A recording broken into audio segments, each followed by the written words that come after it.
NCERT के one shot series के इस वीडियो में आज जो हम लोग टॉपिक कंप्लीट करेंगे दैट इज चैप्टर नंबर 12 और चैप्टर का नाम है एटम्स।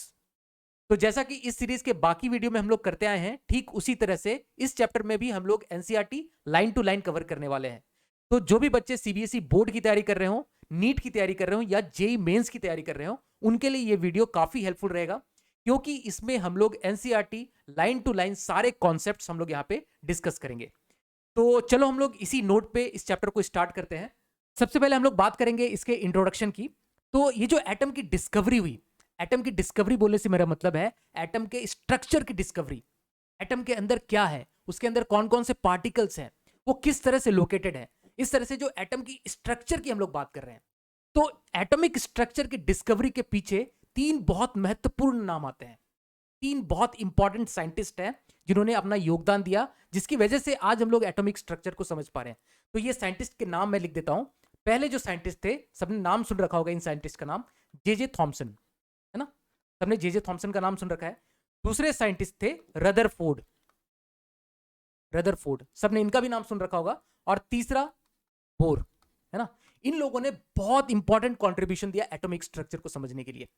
और एक बहुत मजेदार बात मैं तुमको बताता हूं, बहुत ही मजेदार बात है ये कि जे थॉमसन के अंदर काम कर रहे थे या फिर उनके रिसर्च फेलो थे, या फिर इनको उनके चेले बोल लो, उनके स्टूडेंट बोल लो, जो जे थॉमसन के अंडर रदरफोर्ड ने काम किया और रदरफोर्ड के अंदर बोर ने काम किया। ठीक है, तो ये इस तरह से डेवलप होता गया। एटॉमिक स्ट्रक्चर का बेस मॉडल जो दिया वो थॉमसन ने दिया, है ना। वो धीरे धीरे उसको थोड़ा और रेक्टिफाई किया रदरफोर्ड ने अपने एक्सपेरिमेंट्स कंडक्ट करके। फिर रदरफोर्ड के बाद उनके जो चेले आए बोर ने, उन्होंने उसको थोड़ा सा और रेक्टिफाई किया और फिर उसको उस तरह से हम लोग एटॉमिक स्ट्रक्चर को धीरे धीरे धीरे धीरे धीरे धीरे करके समझने लगे। तो इन तीनों का बहुत इंपॉर्टेंट कंट्रीब्यूशन है। किसी के, अब जे थॉमसन नहीं होते तो रदरफोर्ड फिर उस हिसाब से उनके आगे जो उन्होंने थॉमसन ने जो मॉडल दिया उसको आगे वो लेके गए, है ना। अब रदरफोर्ड का जो मॉडल है उसको आगे लेके बोर ने काम किया। तो इसलिए तीनों का कंट्रीब्यूशन इंपॉर्टेंट है ना। किसी का कंट्रीब्यूशन को हम लोग जज नहीं कर सकते किसका अच्छा है किसका, ऐसा नहीं कि लास्ट में जो बोर ने दिया वो अच्छा लगा तो बोर ने ही सबसे ज्यादा अच्छा काम किया, है ना। तीनों का कंट्रीब्यूशन बहुत इंपॉर्टेंट कंट्रीब्यूशन रहा। तो अब हम लोग देखते हैं कि स्ट्रक्चर ऑफ एटम्स किस तरह से धीरे धीरे करके डेवलप होता गया। इंट्रोडक्शन पार्ट में हम लोग वो चीज कवर करने वाले हैं, है ना। तो देखो, सबसे पहले तो क्या हुआ, सबसे पहले इलेक्ट्रॉन की डिस्कवरी हुई। इलेक्ट्रॉन को डिस्कवर किसने किया, जे थॉमसन। तो 1897 में इलेक्ट्रॉन की डिस्कवरी हो गई, है ना। जे थॉमसन ने बोला कि ये जो एटम है, एटम एक एटम है, उसके अंदर इलेक्ट्रॉन्स इस तरह से एक नेगेटिवली चार्ज पार्टिकल्स बोला उन्होंने, नेगेटिवली चार्ज पार्टिकल इस तरह से स्प्रेड है और जिसको उन्होंने नाम दिया इलेक्ट्रॉन्स। 1897 में जे थॉमसन ने इलेक्ट्रॉन का आविष्कार कर दिया। अब उन्होंने यह भी देखा कि एक जो एटम है ना, एटम इज इलेक्ट्रिकली न्यूट्रल। एक एटम है इलेक्ट्रिकली न्यूट्रल है, और वो इलेक्ट्रॉन इलेक्ट्रॉन अगर हम लोग बोल रहे हैं, मतलब क्या कि ये जो इलेक्ट्रॉन है ये बेसिकली उन्होंने बता दिया था कि नेगेटिवली चार्ज पार्टिकल है ना।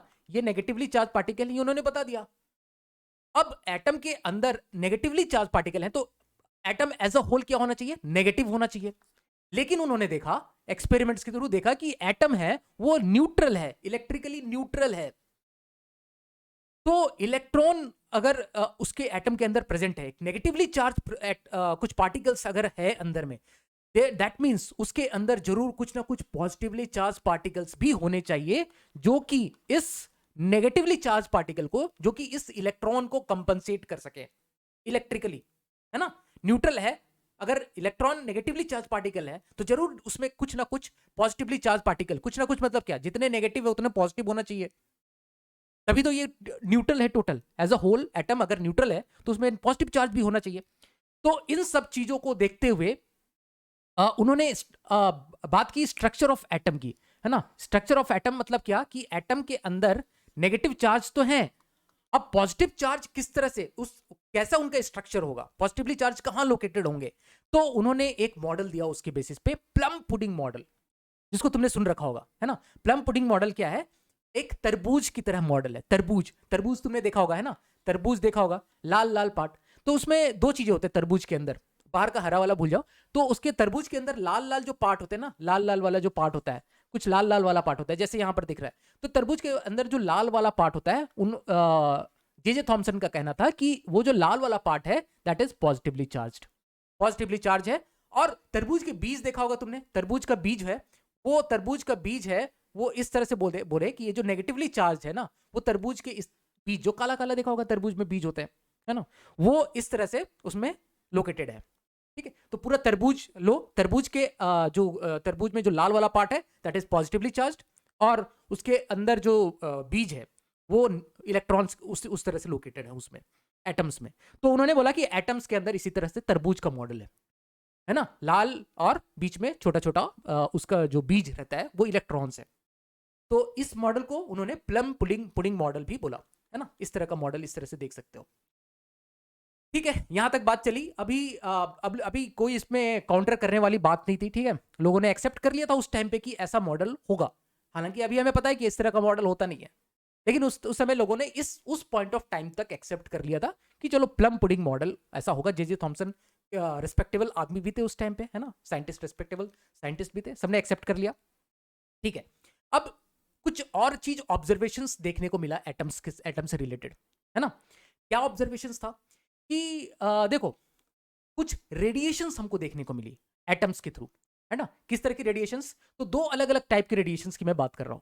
पहली रेडिएशन कि अगर हम लोग बात करें सॉलिड, लिक्विड या डेंस गैसेस, अगर हम लोग सॉलिड, लिक्विड या डेंस गैसेस की बात करें तो इसमें एक चीज कॉमन है। देखो, सॉलिड, लिक्विड या फिर डेंस गैसेस में जो एटम्स होते हैं वो बहुत पास पास होंगे, है ना, एटम्स पास पास होंगे, सॉलिड, लिक्विड, और हमने डेंस गैसेस इसलिए लिया हुआ है, एटम्स बहुत पास पास में होते हैं। तो उससे क्या देखा गया कि उसमें से इलेक्ट्रोमैग्नेटिक वेव्स, इलेक्ट्रोमैग्नेटिक रेडिएशंस बाहर निकल रहे हैं, है ना, इलेक्ट्रोमैग्नेटिक रेडिएशंस बाहर निकल रहे हैं, ईएम रेडिएशंस। और ये जो रेडिएशंस थे वो कंटिन्यूअस डिस्ट्रीब्यूशन ऑफ वेवलेंथ थे। मैं इसको समझाता हूं क्या है कंटिन्यूअस डिस्ट्रीब्यूशन ऑफ वेवलेंथ। मतलब क्या कि अगर हम लोग देखें ये जो वेवलेंथ निकले, सपोज अलग अलग लैम्डा 1, लैम्डा 2 इस तरह से निकले होंगे, लैम्डा 3, लैम्डा 4 इस तरह से निकले होंगे। तो इनका जो अगर वेवलेंथ अगर हम लोग देखें तो कौन कौन सा वेवलेंथ निकला, तो वेवलेंथ का अगर हम लोग देखें तो सपोज इस तरह से मैं बनाता हूं, है ना, बिल्कुल एकदम पास पास वाले वेवलेंथ निकले कंटिन्यूअस, है ना, लैम्डा 1, लैम्डा 2 बिल्कुल पास पास वाल पास पास पास, मतलब इतने पास कि ये पूरा एक तरह से बैंड की तरह हो गया, है ना, कंप्लीट बैंड की तरह इस तरह से रेडिएशंस निकल रहे थे, है ना। लैम्डा 1 से सपोज लैम्डा 5 तक निकले, तो लैम्डा 1 से लैम्डा 5 बिल्कुल पास पास, close close close close close, एकदम बिल्कुल कंटिन्यूअस डिस्ट्रीब्यूशन ऑफ वेवलेंथ्स निकले, है ना। तो एक बैंड ऑफ रेडिएशंस इस तरह से निकले अलग अलग लैम्डा के। ठीक है, इस तरह के रेडिएशंस निकले। तो इसमें ये जो रेडिएशंस जो निकल रहे थे ना, ये क्यों निकल रहे थे? तो ये जो रेडिएशंस निकले बिकॉज ऑफ मॉलिक्यूलर वाइब्रेशंस। जो हम लोग इस तरह के जो मॉलिक्यूल्स हैं, इसमें देखो क्या हो रहा है, मॉलिक्यूल्स या एटम्स जो है उसमें ये सब आसपास में इस तरह से वाइब्रेट कर रहे होते हैं, है ना, ऑसिलेट कर रहे होते हैं। ये इधर थोड़ा थोड़ा, किसी भी एटम में क्या होता है, थोड़ा थोड़ा ऑसिलेशन, सॉलिड्स में भी ऑसिलेशंस होता है कुछ, है ना, लिक्विड्स में भी ऑसिलेशंस होता है। तो ये ऑसिलेशंस, गैस ऑसिलेट कर रहे थे, है ना। और वो किस लिए ऑसिलेट कर रहे होंगे, मतलब जो भी इंटर एटॉमिक उनके बीच में इंटरेक्शन रहा होगा, दो एटम्स के बीच में कुछ इंटरेक्शन रहा होगा आपस में एक दूसरे के साथ, तो उसकी वजह से ये वाइब्रेशंस इसमें था, वाइब्रेशंस की वजह से ये सारे वेवलेंथ्स के रेडिएशंस इसमें बाहर निकल रहे। ठीक है, ये तो किसके लिए हम लोग बात किया, ये हमने बात किया सॉलिड, लिक्विड या डेंस गैसेस जिसमें इंटर एटॉमिक जो डिस्टेंस होता है वो कम होता है, इंटर एटॉमिक डिस्टेंस कम होता है, जिसकी वजह से इंटर एटॉमिक इंटरेक्शंस हो रहे हैं आपस में। ठीक है, तो इस तरह के रेडिएशंस देखा गया। और यहां पर जो रेडिएशंस जो बाहर निकले वो यहां से इंपॉर्टेंट यहां पर नोट करने वाली बात थी कि वो कंटिन्यूअस डिस्ट्रीब्यूशंस निकले। कंटिन्यूअस मतलब इस तरह से कंटिन्यूअस बैंड की तरह इस तरह से निकले, कंटिन्यूअस बैंड इस तरह से निकले, कंटिन्यूअस इसकी मतलब बिल्कुल पूरे बैंड की तरह निकले। ठीक है, इस तरह का रेडिएशंस निकला। ओके, अब इसके अलावा ये तो सॉलिड, लिक्विड और डेंस गैसेस में देखा गया। रेरिफाइड गैसेस, रेरिफाइड मतलब क्या, ऐसे गैसेस जिसमें दूर दूर जो एटम्स हैं वो बहुत दूर दूर में है, बहुत दूर दूर में है, सच दैट इसका इन एटम्स का आपस में इंटरेक्शंस बहुत कम है, मतलब इंटरेक्शन नेग्लिजिबल इंटरेक्शंस है ना। ये अब इसके बीच का जो इंटरेक्शन है वो बहुत, क्योंकि ये बहुत दूर है ना, तो इंटर एटॉमिक इंटरेक्शंस बहुत कम है, तो एक दूसरे को वो प्रभावित नहीं करेंगे। ये एक इंडिपेंडेंट एटम्स की तरह बिहेव करेंगे, है ना, इंडिपेंडेंट एटम्स की तरह बिहेव करेंगे, है ना। रेरिफाइड मतलब क्या, देखो कंप्रेशन मतलब सारे एटम्स को हमने कंप्रेस कर दिया एक साथ, है ना। रेरिफाइड मतलब वो दूर दूर चले गए। ठीक है, रेरिफाइड मतलब वो सारे दूर दूर चले गए। तो रेरिफाइड गैसेस के केस में अगर हम लोगों ने देखा कि इस तरह से रेरिफाइड गैसेस अगर है ना, और इसको हम लोग हीट कर दे, है ना, इसको हम लोग फ्लेम में लेके हीट कर दे, अगर ऐसा समझो, इस तरह से हम लोग ले लिए रेरिफाइड गैसेस लिया और इसको हमने हीट कर दिया, है ना, इसको हमने हीट कर दिया। तो हीट करने पे क्या देखा, ये हमारे गैसेस के एटम्स है ना। तो रेरिफाइड गैस में क्या देखा कि ये जो हीट इसमें से किया ना, तो हीट करने पे इसमें रेडिएशंस बाहर निकले, हीट की वजह से रेडिएशंस निकले, हीट करने की वजह से, यहां से हमने इसको हीट किया तो यहां से रेडिएशंस निकले। अब ये जो रेडिएशन है वो पहले वाले रेडिएशन से, जो सॉलिड लिक्विड और डेंस गैसेस में जो रेडिएशंस थे उससे डिफरेंट थे। उससे डिफरेंट किस सेंस में थे कि इनका जो इनको जो हमने हीट किया या एक्साइट किया, इलेक्ट्रिकली एक्साइट किया, वो भी हम लोग देखेंगे। एक तो हीट कर रहे हैं इस तरह से, या फिर हम लोग इसको इलेक्ट्रिकली एक्साइट कर सकते हैं इस तरह। इसको हम लोगों ने एक सपोज इस तरह से ट्यूब में डाल दिया, इस गैसेस को ट्यूब में डाल दिया और इसके थ्रू हमने करंट फ्लो करा दिया, है ना, कुछ हमने इसको इसके थ्रू करंट फ्लो करा दिया। तो करंट फ्लो करने की वजह से ये सारे जो गैसेस हैं वो एक्साइट हो जाते हैं, है ना, एक्साइट हो सकते हैं। तो दो तरीके से, तो एक्साइट होने के बाद इसमें फिर रेडिएशंस देखने को मिले, या तो इस तरह से हीट कर दे, या तो फिर इसको हम लोग इलेक्ट्रिकली एक्साइट कर दे। इलेक्ट्रिकली एक्साइट करने का मतलब क्या, वो ट्यूब में लिया, उसके थ्रू हमने फिर करंट फ्लो करा दिया, तो वो इलेक्ट्रिकली एक्साइट होते हैं। तो किसी भी तरह से हीट करके या फिर इलेक्ट्रिकल एक्साइटेशन से इसको हमने एक्साइट किया, तो इसमें से हमें रेडिएशंस देखने को मिले, है ना, रेडिएशन देखने को मिला उस टाइम पे। तो ये जो रेडिएशंस निकल रहे थे, ये बेसिकली कैसे निकल रहे थे, ये इसके डिटेल में हम लोग जाएंगे।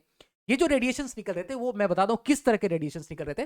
जैसा कि इससे पहले वाले केस में हमने देखा था कंटिन्यूअस वेवलेंथ निकल रहे थे, इसमें डिस्क्रीट वेवलेंथ निकल रहे थे। इसमें जो निकले वो डिस्क्रीट वेवलेंथ निकले, lambda 1, lambda 2, lambda 3, lambda 4। Band, बिल्कुल बैंड नहीं निकला, इसमें डिस्क्रीट वेवलेंथ निकला। मतलब सपोज 140 नैनोमीटर, है ना, 200 नैनोमीटर, फिर 240 नैनोमीटर या 500 नैनोमीटर, 1000 नैनोमीटर, इस तरह के वेवलेंथ्स निकल रहे हैं, है ना। और पहले वाले केस में जो सॉलिड लिक्विड और डेंस गैसेस के केस में जो वेवलेंथ्स निकले थे वो किस तरह से निकले, कंटिन्यूअस निकले थे। मतलब हम बोल देते 200 से 250 नैनोमीटर के बीच में सारे वेवलेंथ्स निकल रहे हैं, 200 से 225 के बीच में सारे निकल रहे हैं, है ना, 200 से 225 के बीच में, 200 से 225 नैनोमीटर के बीच में निकल रहे हैं, वो कंटिन्यूअस निकल रहे थे, है ना। नीचे वाले के केस में कैसा निकला, डिस्क्रीट हमको रेडिएशंस देखने को मिले। तो इसके बारे में हम लोग डिटेल में चर्चा करेंगे कि क्यों ऐसा निकल रहा था। बट उस समय जे थॉमसन को ये चीज समझ में नहीं आया कि क्यों इस तरह से रेडिएशंस डिस्क्रीट वेवलेंथ हमको देखने को मिल रहे हैं।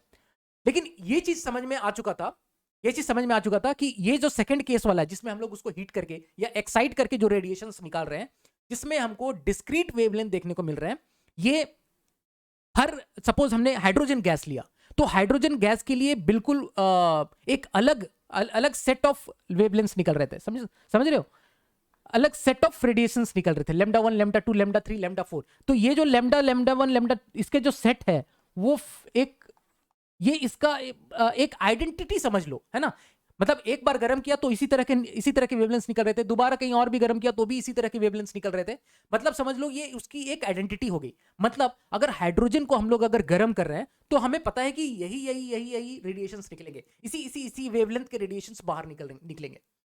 तो एक तरह का देखा जाए तो ये इस तरह का एक तरह का इनका सिग्नेचर निकल रहा था। सिग्नेचर, हम लोग इसको सिग्नेचर भी बोलते हैं, है ना, सिग्नेचर या फुटप्रिंट्स बोल सकते हो, है ना, कि हाइड्रोजन है तो मुझे पता है कि ये वेवलेंथ निकलेंगे। मतलब ये हाइड्रोजन का जो वेवलेंथ स्पेक्ट्रम जो निकल रहा है, स्पेक्ट्रम हम लोग बोलते हैं उसको, वेवलेंथ स्पेक्ट्रम जो निकल रहा है, दैट इज फिंगरप्रिंट, या फिर इसको हम लोग बोल सकते हैं उसका फुटप्रिंट ऑफ हाइड्रोजन।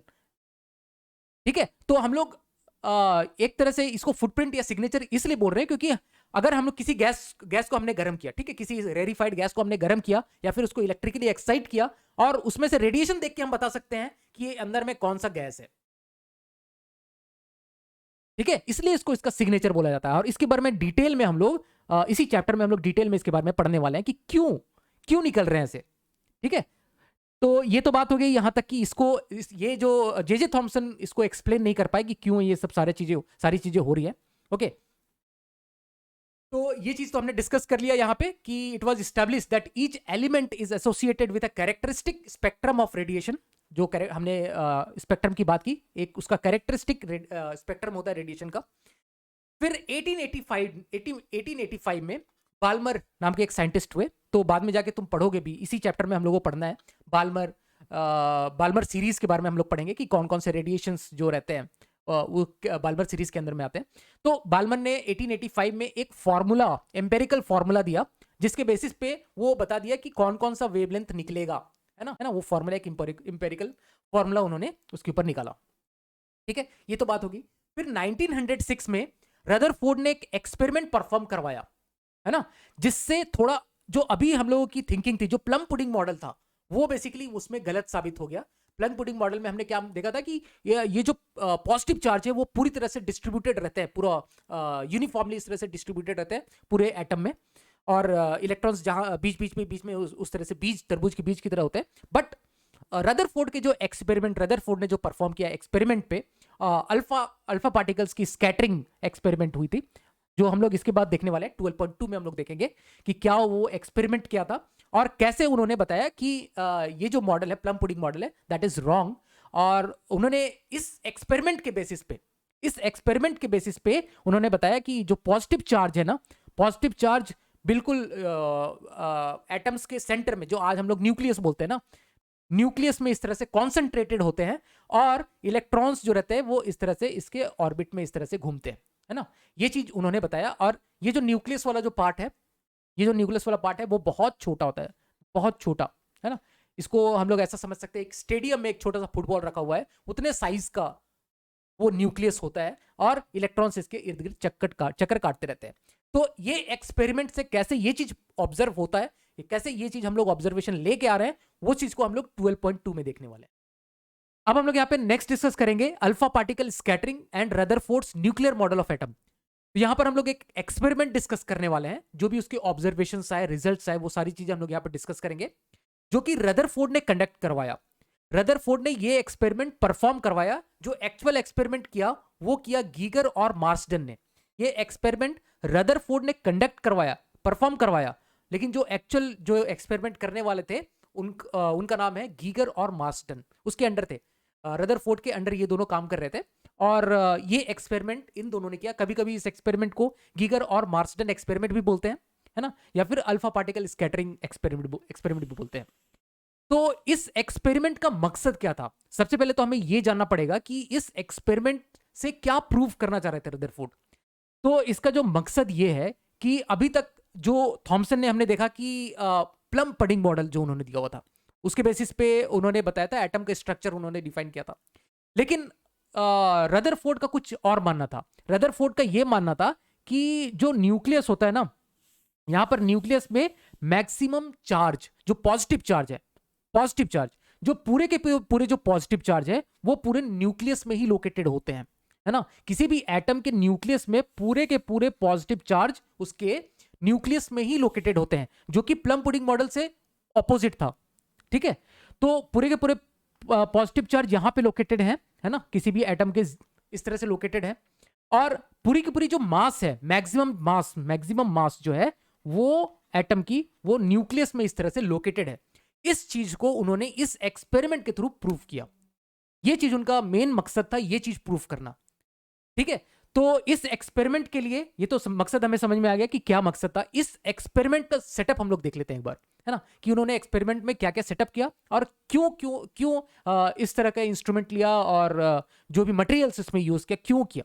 उसके बाद हम लोग एक्सपेरिमेंट देखेंगे कि एक्सपेरिमेंट में उन्होंने क्या परफॉर्म किया, क्या ऑब्जर्वेशंस थे, और उसके बेसिस पे उन्होंने इस चीज को कैसे प्रूव किया। इस एक्सपेरिमेंट के ऑब्जर्वेशंस से उन्होंने ये चीज को कैसे प्रूव किया कि मोस्ट ऑफ द मास और पूरे के पूरे पॉजिटिव चार्ज सेंटर में टाइटली पैक्ड रहते हैं। इस चीज को उन्होंने कैसे प्रूव किया ऑब्जर्वेशंस से। तो सबसे पहले एक्सपेरिमेंटल सेटअप की हम लोग बात करें, तो एक्सपेरिमेंट सेटअप में हमारे पास में एक सोर्स ऑफ अल्फा पार्टिकल है। यहां पर एक सोर्स ऑफ अल्फा पार्टिकल है जो कि है बिस्मथ। बिस्मथ बेसिकली एक रेडियो एक्टिव सोर्स है ना, एक रेडियो एक्टिव सोर्स है। रेडियो एक्टिविटी के बारे में हम लोग नेक्स्ट चैप्टर में बात करेंगे, बट अभी इतना समझ लो कि बिस्मथ एक रेडियो एक्टिव सोर्स है, और इसके थ्रू हीलियम नहीं बोलना चाहिए मुझे, अल्फा पार्टिकल एमिट होता है, He42 हम लोग बोलते हैं। हीलियम और अल्फा पार्टिकल में डिफरेंस क्या है कि हीलियम एक पूरा का पूरा इस तरह से एटम हम लोग बोल सकते हैं, हीलियम एटम है। लेकिन अल्फा पार्टिकल्स में क्या होगा कि इसमें जो इलेक्ट्रॉन्स हैं वो निकले हुए हैं, इलेक्ट्रॉन्स इसमें नहीं है, ठीक है, तो अल्फा पार्टिकल में क्या हो गया, इलेक्ट्रॉन्स नहीं है, दैट मींस हीलियम अगर हम लोग बात करें तो हीलियम एक न्यूट्रल एटम हो गया, हीलियम एटम न्यूट्रल एटम हो गया। लेकिन अगर हम लोग अल्फा पार्टिकल्स की बात करते हैं तो क्योंकि उसमें इलेक्ट्रॉन्स नहीं है तो वो चार्ज्ड होगा, ठीक है, वो चार्ज्ड होगा। और उसकी चार्ज कितनी होगी, क्योंकि 2 इलेक्ट्रॉन निकल गए बाहर, इसलिए इसको 2e + 2e चार्ज होगी। तो ये जो अल्फा पार्टिकल है वो एक चार्ज्ड पार्टिकल है। अल्फा पार्टिकल कैसे हैं, अल्फा पार्टिकल्स जो होंगे वो पॉजिटिवली चार्ज्ड होंगे, पॉजिटिवली चार्ज्ड, ठीक है। तो इसको बेसिकली हम लोग बोलते हैं हीलियम न्यूक्लियस भी बोल सकते हैं, हीलियम न्यूक्लियस, क्योंकि हीलियम में से हीलियम एटम में से अगर हम लोग 2 इलेक्ट्रॉन बाहर निकाल दें तो बचेगा क्या, सिर्फ न्यूक्लियस बचेगा। तो इसको हम लोग हीलियम न्यूक्लियस भी बोल देते हैं, या फिर हम लोग इसको अल्फा पार्टिकल बोलते हैं, जिसकी चार्ज जो होगी दैट इज +2 इलेक्ट्रॉन, इतनी इसकी चार्ज होगी, +2 × 1.6 × 10⁻⁻19 कूलम, ठीक है। तो ये चीज समझ में आ गया। तो यहां पे क्या आ रहा है, यहां पे हमने सोर्स ऑफ अल्फा पार्टिकल रखा जो कि बिस्मथ हम लोग बोल रहे हैं, बिस्मथ एक रेडियोएक्टिव मटेरियल हो गया, रेडियोएक्टिव सब्सटेंस है ये। और यहां से अल्फा पार्टिकल्स इस तरह से निकल रहे हैं, यहां से अल्फा पार्टिकल्स निकल रहे हैं। ओके, अब इस अल्फा पार्टिकल्स को इसकी एनर्जी जो उन्होंने रखी that is 5.5 mega electron volt, इतने एनर्जी वाले अल्फा पार्टिकल्स यहां से निकले। अब अल्फा पार्टिकल्स यहां से गए और अल्फा पार्टिकल्स को कैसे डायरेक्ट किया गया, अल्फा पार्टिकल्स को इस तरह से कॉलीमेटेड हम लोग बोल सकते हैं, इस तरह से एक स्ट्रेट लाइन में इस तरह से डायरेक्ट किया गया। अब स्ट्रेट लाइन में अल्फा पार्टिकल्स को डायरेक्ट करने के लिए क्या किया गया, इसके बाहर सराउंडिंग्स में ना इस तरह से लेड की शील्डिंग की गई है ना, एक लेड मटेरियल को इस तरह से डाला गया है ना, और थोड़ी सी ओपनिंग रखी ताकि इस तरह से अल्फा पार्टिकल्स यहां से बाहर निकल सके, यहां से बाहर निकलने के लिए थोड़ी सी ओपनिंग रखी, और बाकी इसको पूरी तरह से लेड से कवर कर दिया गया। लेड जो होता है वो अल्फा पार्टिकल्स का एब्जॉर्बर होता है, जो भी अल्फा पार्टिकल उसके ऊपर पड़ते हैं वो एब्जॉर्व कर लेता है लेड, है ना, ये उसकी खासियत होती है। तो जहां पर छेद किया हुआ है या फिर जहां पर से इस तरह से ओपनिंग रखी हुई है, वहां से ये अल्फा पार्टिकल इस तरह से बाहर निकलेंगे और इस तरह से कॉलीमेटेड फॉर्म में एक स्ट्रेट लाइन में इस तरह से ट्रेवल करते हुए जाएंगे। अब देखो ट्रेवल करते करते ये कहां पर पहुंचे, यहां पर इस तरह से एक गोल्ड की थिन शीट रखी हुई है ना, गोल्ड की थिन शीट रखी हुई है, फॉइल बोल सकते हैं, ठीक है, गोल्ड फॉइल रखी हुई है, थिन, बहुत पतली, बहुत ज्यादा पतली। अब इसको बहुत पतला रखने का कारण है, इसको बहुत पतला रखने का कारण मैं अभी बता देता हूं। चलो, यहां पर हम लोग चाहते हैं ना कि यहां पर बेसिकली अल्फा पार्टिकल की स्कैटरिंग एक्सपेरिमेंट हो रही है, अल्फा पार्टिकल्स जो यहां से निकले वो कितना स्कैटर हुए, ये चीज हम लोग देखना चाहते हैं। तो हम लोग जो स्कैटरिंग देखना चाह रहे हैं वो हम लोग देखना चाह रहे हैं कि सिंगल एटम के साथ उसकी स्कैटरिंग हो, सिंगल एटम्स के साथ। हम लोग चाहते हैं कि यहां जो ये जो अल्फा पार्टिकल्स इधर से आ रहे हैं, यहां से जो अल्फा पार्टिकल्स आ रहे हैं, अल्फा पार्टिकल्स, है ना, यहां से स्कैटर हो, लेकिन यहां पर हम लोग चाहते हैं कि ये सिंगल लेयर ऑफ एटम हो ना, single layer of atom, single, क्योंकि सिंगल लेयर हम लोग बनाने का मतलब क्या कि सिंगल जो भी इसकी ये इंटरेक्शन हो वो single atom of alpha particle, single atom of gold, है ना, सिंगल एटम ऑफ गोल्ड के साथ उसकी स्कैटरिंग हो, सिंगल एटम। तभी हमारा ऑब्जर्वेशन जो रहेगा, अभी हम लोग देखेंगे, जो ऑब्जर्वेशन रहेगा वो हम लोग सही तरीके से इन्फर कर पाएंगे। अगर ऐसा हो कि मल्टीपल ऐसा लेयर बन जाए, जैसे ये एक लेयर हुआ, ठीक है, उसके बाद और एक लेयर ऐसा आया, तो ऐसा हम लोग नहीं चाहते, मल्टीपल लेयर हम लोग नहीं चाहते हैं, है ना। अगर हीलियम पार्टिकल्स में बोल रहा हूं, अल्फा पार्टिकल्स अगर इस तरह से आते, अल्फा पार्टिकल्स इस तरह से आते और मल्टीपल लेयर रखे, 1 लेयर 2 लेयर 3 लेयर 4 लेयर से पास होंगे, तो वो स्कैटरिंग जो हम लोग को ऑब्जर्व होगा उसमें हम लोग इन्फ्रेंस कुछ भी निकाल नहीं पाएंगे। हम लोग चाहते हैं कि एक ही बार इंटरेक्शन हो, एक ही एटम के साथ इसका इंटरेक्शन हो, तभी जो भी हमारा जो रिजल्ट है या फिर हमारा जो ऑब्जर्वेशन है वो हम लोग सही तरीके से इन्फर कर पाएंगे। इसलिए एक सिंगल लेयर हमने सिर्फ बनाया, इसके पीछे वाला जो मल्टीपल लेयर्स हम लोग ऐसे नहीं, इसके पीछे वाला लेयर्स नहीं है, इसके पीछे वाला लेयर्स नहीं, हम लोग चाहते हैं कि ये जो इस तरह का लेयर नहीं है, ऐसा नहीं है ना, इस तरह का लेयर नहीं है, हमारे पास सिंगल शीट है, तो that mean single layer of atoms हमारे पास होना चाहिए, ताकि स्कैटरिंग हमारे एक एटम के साथ स्कैटरिंग हमारे इसमें देखने को मिले। ये क्या हो गया, ओके, ठीक है, यहां तक बात समझ में आ गई। ओके, अब क्या हुआ कि यहां पर जैसे ही अल्फा पार्टिकल्स इसके साथ इंटरेक्शन हुआ, अल्फा पार्टिकल का जो कुछ भी हुआ वो हम लोग देखेंगे। उसके बाद क्या हो गया, ये स्कैटर किया, इस तरह से स्कैटर किया, इस तरह से अल्फा पार्टिकल, बहुत सारे अल्फा पार्टिकल्स है ना, तो वो इस तरह से स्कैटर कर गए, कुछ पीछे भी आए इस तरह से, कुछ इस तरह से गए, कुछ इस तरह से गए अल्फा पार्टिकल्स, है ना, इस तरह से गए, कुछ पास हो गए, कुछ इधर से गए, ठीक है। तो अल्फा पार्टिकल्स गए और इस तरह से स्कैटर हो गए। स्कैटर होने के बाद इसको हम लोग ऑब्जर्व कर रहे हैं। यहां पर देखो स्क्रीन लिखा हुआ है, यहां पर एक इस तरह से स्क्रीन है, राउंड स्क्रीन है ना, राउंड स्क्रीन है इस तरह से। और यहां पर राउंड स्क्रीन में बेसिकली हम लोग इस अल्फा पार्टिकल को यहां पर ऑब्जर्व कर रहे हैं। अब कैसे ऑब्जर्व कर रहे हैं वो भी हम लोग देखेंगे कि जिंक सल्फाइड का हम लोग स्क्रीन लेते हैं और माइक्रोस्कोप के थ्रू उसको हम लोग ऑब्जर्व करते हैं। तो पहले देख लो कि ये क्या रिजल्ट निकल के आ रहा है, क्या ऑब्जर्वेशन आ रहा है इस एक्सपेरिमेंट का। उसके बाद हम लोग डिस्कस करेंगे कि इससे हम लोग क्या चीज इन्फर कर सकते हैं। ओके, तो यहां पर हम लोग आते हैं। यहां पे देखो मैं इसका स्कीमेटिक व्यू हम लोग बनाया, जो भी हमारा ये सेटअप था उसका स्कीमेटिक व्यू है। देखो यहां पर हमारे पास में सोर्स ऑफ अल्फा पार्टिकल है, इस तरह से जा रहा है अल्फा पार्टिकल, ठीक है। और यहां पर लेड की ब्रिक्स रखी हुई है, लेड ब्रिक्स से इस तरह से हमने इस तरह से सपोज दीवार बना रखी है। और एक इसको कॉलिमेट करने के लिए यहां से अगर सिंगल हम इस तरह से एक हमें स्ट्रेट लाइन में ये अल्फा पार्टिकल बीम मिले, इसलिए हम लोग इसको यहां से एक छोटा सा ओपनिंग दिया हुआ है, इससे अल्फा पार्टिकल पास हो रही है। और ये है हमारे पास में थिन गोल्ड फॉइल। मैंने बोला इसमें एक सिंगल लेयर हम लोग थिन इसलिए रखा है क्योंकि सिंगल लेयर ऑफ हम एटम्स हम लोग को चाहिए। अगर हम इस तरह से मल्टीपल लेयर्स अगर आ गए, ये एक लेयर हुआ, ये एक लेयर हुआ, तो ये हमें नहीं चाहिए ये, क्योंकि हमें वो हम लोग उससे कुछ इन्फरेंस नहीं निकाल पाएंगे। सिंगल लेयर ऑफ इस तरह से हम गोल्ड की फॉइल होनी चाहिए। अच्छा, यहां पर और एक चीज बता देता हूं, यहां जो हम लोग गोल्ड फॉइल यूज कर रहे हैं, वाई गोल्ड फॉइल, ये पूछा जा सकता है कभी भी कि क्यों गोल्ड फॉइल हमने यूज नहीं किया, रदरफोर्ड ने क्यों इसमें गोल्ड फॉइल यूज किया। तो गोल्ड की एक बहुत बड़ी खासियत होती है कि एक मेलिएबल प्रॉपर्टी शो करता है। अगर तुमने पढ़ रखा होगा 11th क्लास में डक्टिलिटी, मेलिएबिलिटी, ये सब प्रॉपर्टीज पढ़ रखा होगा, तो मेलिएबल मतलब जिसको ठोक ठोक ठोक ठोक ठोक के पतला शीट में कन्वर्ट किया जा सकता है, ठीक है, बहुत पतले फॉइल में कन्वर्ट किया जा सकता है। तो गोल्ड के पास ये प्रॉपर्टी होती है कि वो उसको मेलिएबल प्रॉपर्टी होती है, ठीक है, उसको हम लोग पतला ठोक ठोक ठोक के पतला बना सकते हैं। तो ये प्रॉपर्टी को यूज करने के लिए हम लोग यहां पर गोल्ड फॉइल यूज कर रहे हैं, ठीक है। और इस तरह से आ रहा है और अल्फा बीम इस तरह से आ रही है, यहां से निकली और यहां से ये इसका अलग अलग एंगल पे ये स्कैटर हुई, है ना, अलग अलग एंगल पे स्कैटर हुई। और उसको हम लोग ऑब्जर्व कैसे कर रहे हैं, देखो ये अलग अलग एंगल पे स्कैटर हुई, उसको ऑब्जर्व कर रहे हैं हम लोग। एक डिटेक्टर है जो कि क्या है, हमारा माइक्रोस्कोप है।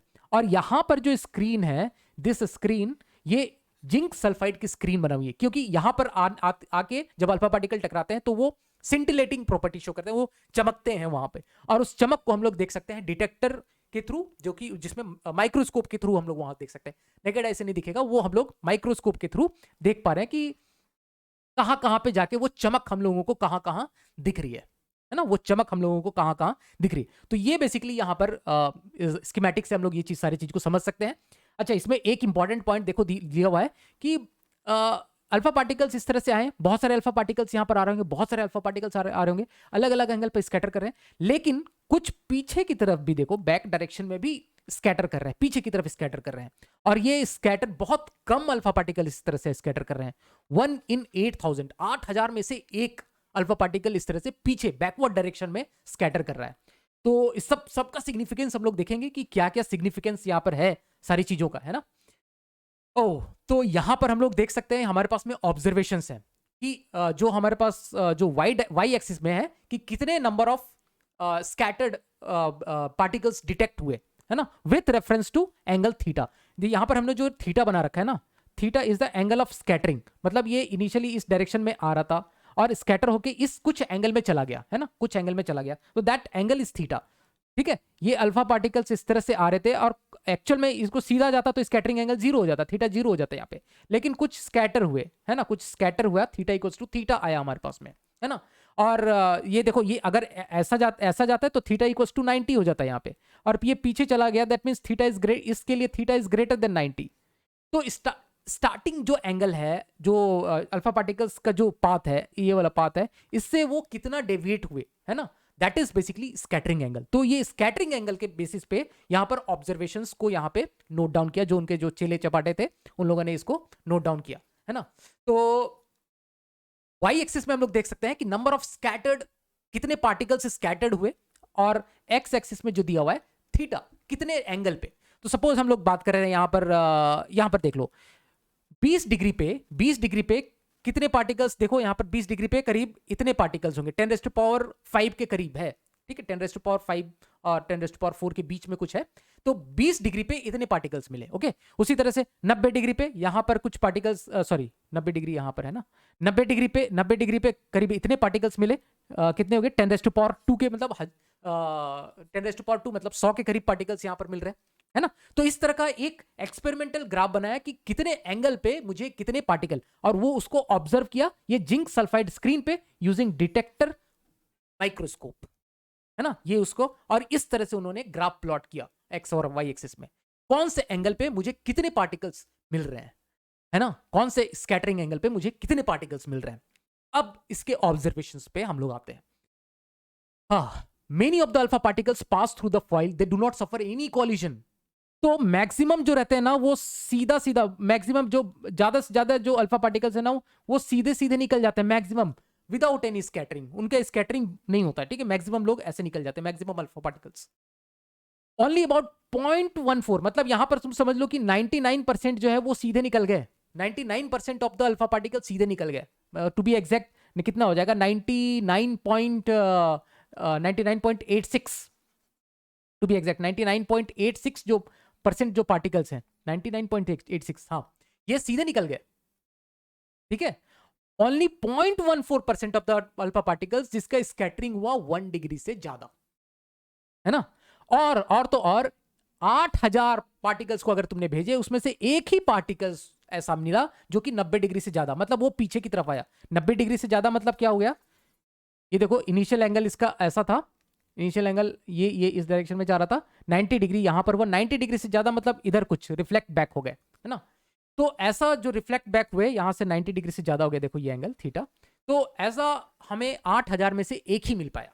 अब इसका इन्फरेंस क्या होगा, मैंने शुरू में ही एक चीज बोला था कि यहां जो हम लोग ले रहे हैं ना, यहां पर हम लोग सिंगल लेयर ऑफ एटम्स यहां पर कंसिडर कर रहे हैं, सिंगल लेयर ऑफ एटम्स, ठीक है। अब इससे क्या फायदा हो गया, हमने यहां से एक बीम ऑफ अल्फा पार्टिकल्स इस तरह से भेजा, ठीक है, बीम ऑफ अल्फा पार्टिकल। तो एक एटम को देखो और एक बीम ऑफ अल्फा पार्टिकल्स को देखो, ठीक है। इसको अगर हम लोग थोड़ा सा मैग्नीफाई करें एटॉमिक लेवल पे, तो एक एटम अगर हम लोग थोड़ा सा साइज थोड़ा एटम का बड़ा बनाते हैं, है ना, बड़ा साइज बना दे, तो बीम ऑफ अल्फा पार्टिकल्स में कुछ अल्फा पार्टिकल्स ऐसे ऐसे ऐसे, बीम को भी थोड़ा मैग्नीफाई होगा, बीम भी थोड़ा सा मैग्नीफाई होगा एटॉमिक लेवल पे। अगर हम लोग जाएं तो बीम को भी थोड़ा मैग्नीफाई करना पड़ेगा हमें। तो इस तरह से अल्फा पार्टिकल्स आ रहे हैं। कुछ अल्फा पार्टिकल एटम्स, जो एक हम लोग गोल्ड एटम लेते हैं, उसके ऊपर से कुछ इस तरह से पास हो रहे हैं, कुछ बीच से पास हो रहे होंगे, इस तरह का सीन होगा। तो इसी को हम लोग मैग्नीफाइड वर्जन, ये मैंने एटम का मैग्नीफाइड वर्जन बनाया है ना, गोल्ड एटम का, AU एटम का हमने मैग्नीफाइड वर्जन बनाया है। और मैं बीम को थोड़ा मैग्नीफाई करके बना रहा हूँ, एक स्ट्रेट लाइन में नहीं होगे, वो थोड़ा सा मैग्नीफाइड वर्जन बनाएंगे तो बीम मेरे कुछ इस तरह की बीम बनेगी, है ना। मैं बहुत सारा नहीं बना रहा हूँ ये सब, यहाँ पर बहुत सारे बीम्स बना सकते हैं, मतलब बहुत सारे लाइंस बना सकते हैं एक पूरा कंटिन्यूअस इस तरह से। बट चीजों को समझने के लिए देखो, तो मोस्ट ऑफ देम अनडेविएटेड, मतलब ऐसी अगर अल्फा पार्टिकल इस डायरेक्शन में आ रहा है तो अनडेविएटेड बाहर निकल गया, ठीक है। इस तरह से आ रहा है तो अनडेविएटेड बाहर निकल गया, इस तरह से आ रहा है अनडेविएटेड बाहर निकल गया, इस तरह से अनडेविएटेड बाहर गया। तो बहुत सारे जो है वो अनडेविएटेड बाहर निकल गए। कुछ जो है वो थोड़े बहुत डेविएट हुए, है ना, 0.1%, 1.114%। तो इस तरह से डेविएशन कुछ देखने को मिला, इस तरह से कुछ डेविएशन देखने को मिल रहा होगा, कुछ का इस तरह से डेविएशन देखने को मिला होगा।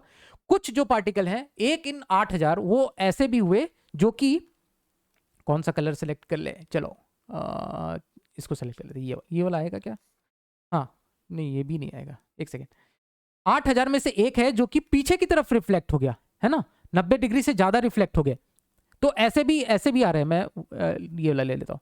तो ऐसे भी हमें देखने को मिल रहे हैं, ठीक है, जो कि वो पूरी की पूरी तरह से ऐसे गए और वापस चले गए, वापस रिफ्लेक्ट बैक हो गए, या फिर किसी एंगल पे रिफ्लेक्ट हो गए, है ना, इस तरह से स्कैटर हुए। तो ऐसे 8000 में से एक ही ऐसे हुआ। तो इससे क्या इन्फरेंस निकाला, जो रदरफोर्ड ने इससे इन्फरेंस निकाला, देखो हम लोग एक चीज से इन्फर कर सकते हैं कि जो मैक्सिमम जो अनडेविएटेड जो जा रहे हैं, तो हम लोग ऐसा मान सकते हैं कि जो मैक्सिमम यहां पर हम लोग ऐसा मान सकते हैं कि मैक्सिमम स्पेस जो एटम्स का मैक्सिमम स्पेस खाली है ना, मैक्सिमम स्पेस एटम का खाली है। मैं इसको एक बार हटा देता हूं, मैक्सिमम स्पेस एटम का खाली है, ये खाली है, मैक्सिमम स्पेस यहां का एटम का खाली है। क्योंकि अगर ये आ रहे हैं अनडिविटेड जा रहे हैं, ये आ रहे हैं अनडिविटेड जा रहे हैं, ये आ रहे हैं अनडिविटेड जा रहे हैं, अनडिविटेड जा रहे हैं, अनडिविटेड जा रहे हैं, मतलब खाली है, वो किसी के साथ उसका कुछ इंटरेक्शन हुआ नहीं। लेकिन जो कि जो जो बहुत स्मॉल पोर्शन है जो कि अगर यहां पर आते हैं तो वो पूरी की पूरी तरह से रिफ्लेक्ट बैक हो जाते हैं, या फिर 90 डिग्री से ज्यादा उनका 90 डिग्री से ज्यादा वो इस तरह से स्कैटर 90 डिग्री एंगल से ज्यादा स्कैटर कर जा रहे हैं। मतलब यहां पे जो है, यहां पे इस जगह पे अब बाकी जगह से तो अनडिविटेड अगर जा रहे हैं अल्फा पार्टिकल, मतलब बाकी जगह पे उसको चार्ज मिल नहीं रहा है, रास्ते में चार्ज नहीं मिल रहा है, और यहां पर बीच में अगर कुछ बहुत कम ही ऐसे हैं, बहुत कम जो अल्फा पार्टिकल्स हैं जो कि रिफ्लेक्ट बैक हो रहे हैं, या 90 डिग्री से जिसका जो डिफ्लेक्शन है वो ज्यादा है, तो सारे के सारे जो पॉजिटिव चार्ज हैं वो पक्का यहां पर ही रिसाइड कर रहे हैं। अगर मैं जेड एटॉमिक नंबर मानता हूं एयू का, तो जेड ई इतने नंबर ऑफ प्रोटॉन्स होंगे, या फिर नंबर ऑफ पॉजिटिव चार्ज होंगे, वो यहां पर छोटे से जगह पे, बहुत छोटे से जगह पे टाइटली पैक्ड है, और सारा का सारा जो मास है, मैक्सिमम मास वो यहीं पर कॉन्सेंट्रेटेड है ना। मैक्सिमम मास जो है वो इसी जगह पे कॉन्सेंट्रेटेड है। तभी ऐसी पॉसिबिलिटी है कि मैक्सिमम जो लोग जो है वो ये खाली जगह से पास हो जा रहे हैं, है ना। वो मैक्सिमम उसमें कुछ भी स्कैटरिंग नहीं देखने को मिल रहा है। खाली खाली गए, खाली खाली निकल गए, कोई स्कैटरिंग नहीं, खाली खाली गए, खाली खाली निकल गए। लेकिन जो इससे बीच वाले से जो अगर इंटरेक्शन करेंगे तो वो रिफ्लेक्ट बैक हो जाएंगे, या फिर इसके नजदीक गए तो थोड़े ज्यादा एंगल पे, इस तरह से 90 डिग्री से ज्यादा एंगल पे। लेकिन ये बहुत कम है, दैट मीन्स ये जो पार्ट है, जो न्यूक्लियस वाला जो पार्ट है वो बहुत कम एरिया में है। उसकी प्रोबेबिलिटी वहां से उस जगह से जाने की जो अल्फा पार्टिकल्स उसकी बहुत कम है ना। तो सारा का सारा जो चार्ज है वो वहीं पे लोकेटेड है, न्यूक्लियस पे लोकेटेड है, और वो बहुत टाइटली पैक्ड है, और वहीं पे उसका सारा का सारा मास भी वहां पे लोकेटेड है। तो ये चीज यहां इस एक्सपेरिमेंट से प्रूफ होता है, रदरफोर्ड के इस एक्सपेरिमेंट से। छोटी सी बात लग रही होगी, लेकिन ये बहुत बड़ा अचीवमेंट था उस टाइम पे कि हम लोग उस न्यूक्लियर मॉडल को हम लोग समझ पाए कि न्यूक्लियस जो है वो इस छोटे से जगह पे, बहुत छोटे से जगह पे, जैसा कि मैंने एग्जांपल दिया, बहुत बड़े स्टेडियम में एक छोटा सा फुटबॉल, उतने जगह पे वो सारा का सारा उसका मास एज वेल एज सारा पॉजिटिव चार्ज वहां पे कॉन्सेंट्रेटेड है। इस एक्सपेरिमेंट में ये इतना दमदार एक्सपेरिमेंट था, ठीक है। ओके, अब इसी के बेसिस पे उन्होंने फोर्स ऑन अल्फा पार्टिकल निकाला, है ना। जो हम लोग कूलम्स लॉ पढ़ा हुआ है, या न्यूटन लॉज ऑफ मोशन और कूलम्स लॉ से फोर्स ऑन अल्फा पार्टिकल कितना लगेगा। अगर सपोज कोई अल्फा पार्टिकल इस तरह से आ रहा है, ठीक है, इस तरह से आ रहा है, तो किसी भी पॉइंट पे, सपोज किसी भी पॉइंट पे, इस पॉइंट पे हम लोग निकालना चाहें, सपोज ये अल्फा पार्टिकल, इस पे फोर्स कितना लग रहा होगा। तो इस अल्फा पार्टिकल पे न्यूक्लियस की वजह से जो भी फोर्स लग रहा होगा, है ना, न्यूक्लियस की वजह से। तो अगर हम लोग बात करें, ये हमारे पास ये गोल्ड का एटम है, है ना, गोल्ड एटम है, और गोल्ड की जो एटॉमिक नंबर होती है दैट इज 79, Z=79, और इसकी मास की अगर हम लोग बात करें, एटॉमिक मास की, दैट इज अराउंड 196-97 AMU, है ना, इतने के बराबर होता है अल्फा पार्टिकल, ये गोल्ड के जो एटम का एटॉमिक मास। तो यहां पर इसकी जो मास होगी गोल्ड की वो इतनी होगी, ठीक है। तो यहां पे जो चार्ज होगा, गोल्ड पे जो चार्ज होगा, दैट इज Z, अगर हम लोग इसका एटॉमिक नंबर ले तो Z into A, 79 into E, इतनी पॉजिटिव चार्ज होगी यहां पे गोल्ड एटम के सेंटर पे, न्यूक्लियस पे इतनी चार्ज होगी। तो हम लोग जानना चाह रहे हैं कि अल्फा पार्टिकल में कितना फोर्स लग रहा होगा, ठीक है। इसको एक बार रिमूव कर देते हैं। सपोज ये हमने बात किया ZE यहां पर चार्ज है, और कोई अल्फा पार्टिकल इस तरह से आया और इस पॉइंट पे है ना, ये अल्फा पार्टिकल है। अल्फा पार्टिकल पे जो चार्ज है दैट इज 2E, हमने देखा था स्टार्टिंग में ही 2E है। तो इस पॉइंट पे, किसी भी पॉइंट पे, इस पे फोर्स कितना लग रहा है। सपोज ये डिस्टेंस को हम लोग R बोलते हैं, तो हम लोग कूलम फोर्स से निकाल सकते हैं ना, F=K into Q1 into Q2 divided by R², ठीक है। इस तरह से हम लोग फोर्स निकाल सकते हैं। K की वैल्यू 1/4πε0, Q1 अगर हम लोग इसको Q1 बोल दें और इसको Q2 बोल दें, दो चार्ज है, तो Q1 की वैल्यू हो जाएगी 2E इंटू Q2 की वैल्यू होगी ZE डिवाइडेड बाई R²। तो दिस इज द फोर्स किसी भी अल्फा पार्टिकल पे। इस तरह से हम लोग फोर्स को निकाल सकते हैं, ठीक है। इस तरह से फोर्स को उन्होंने निकाल दिया।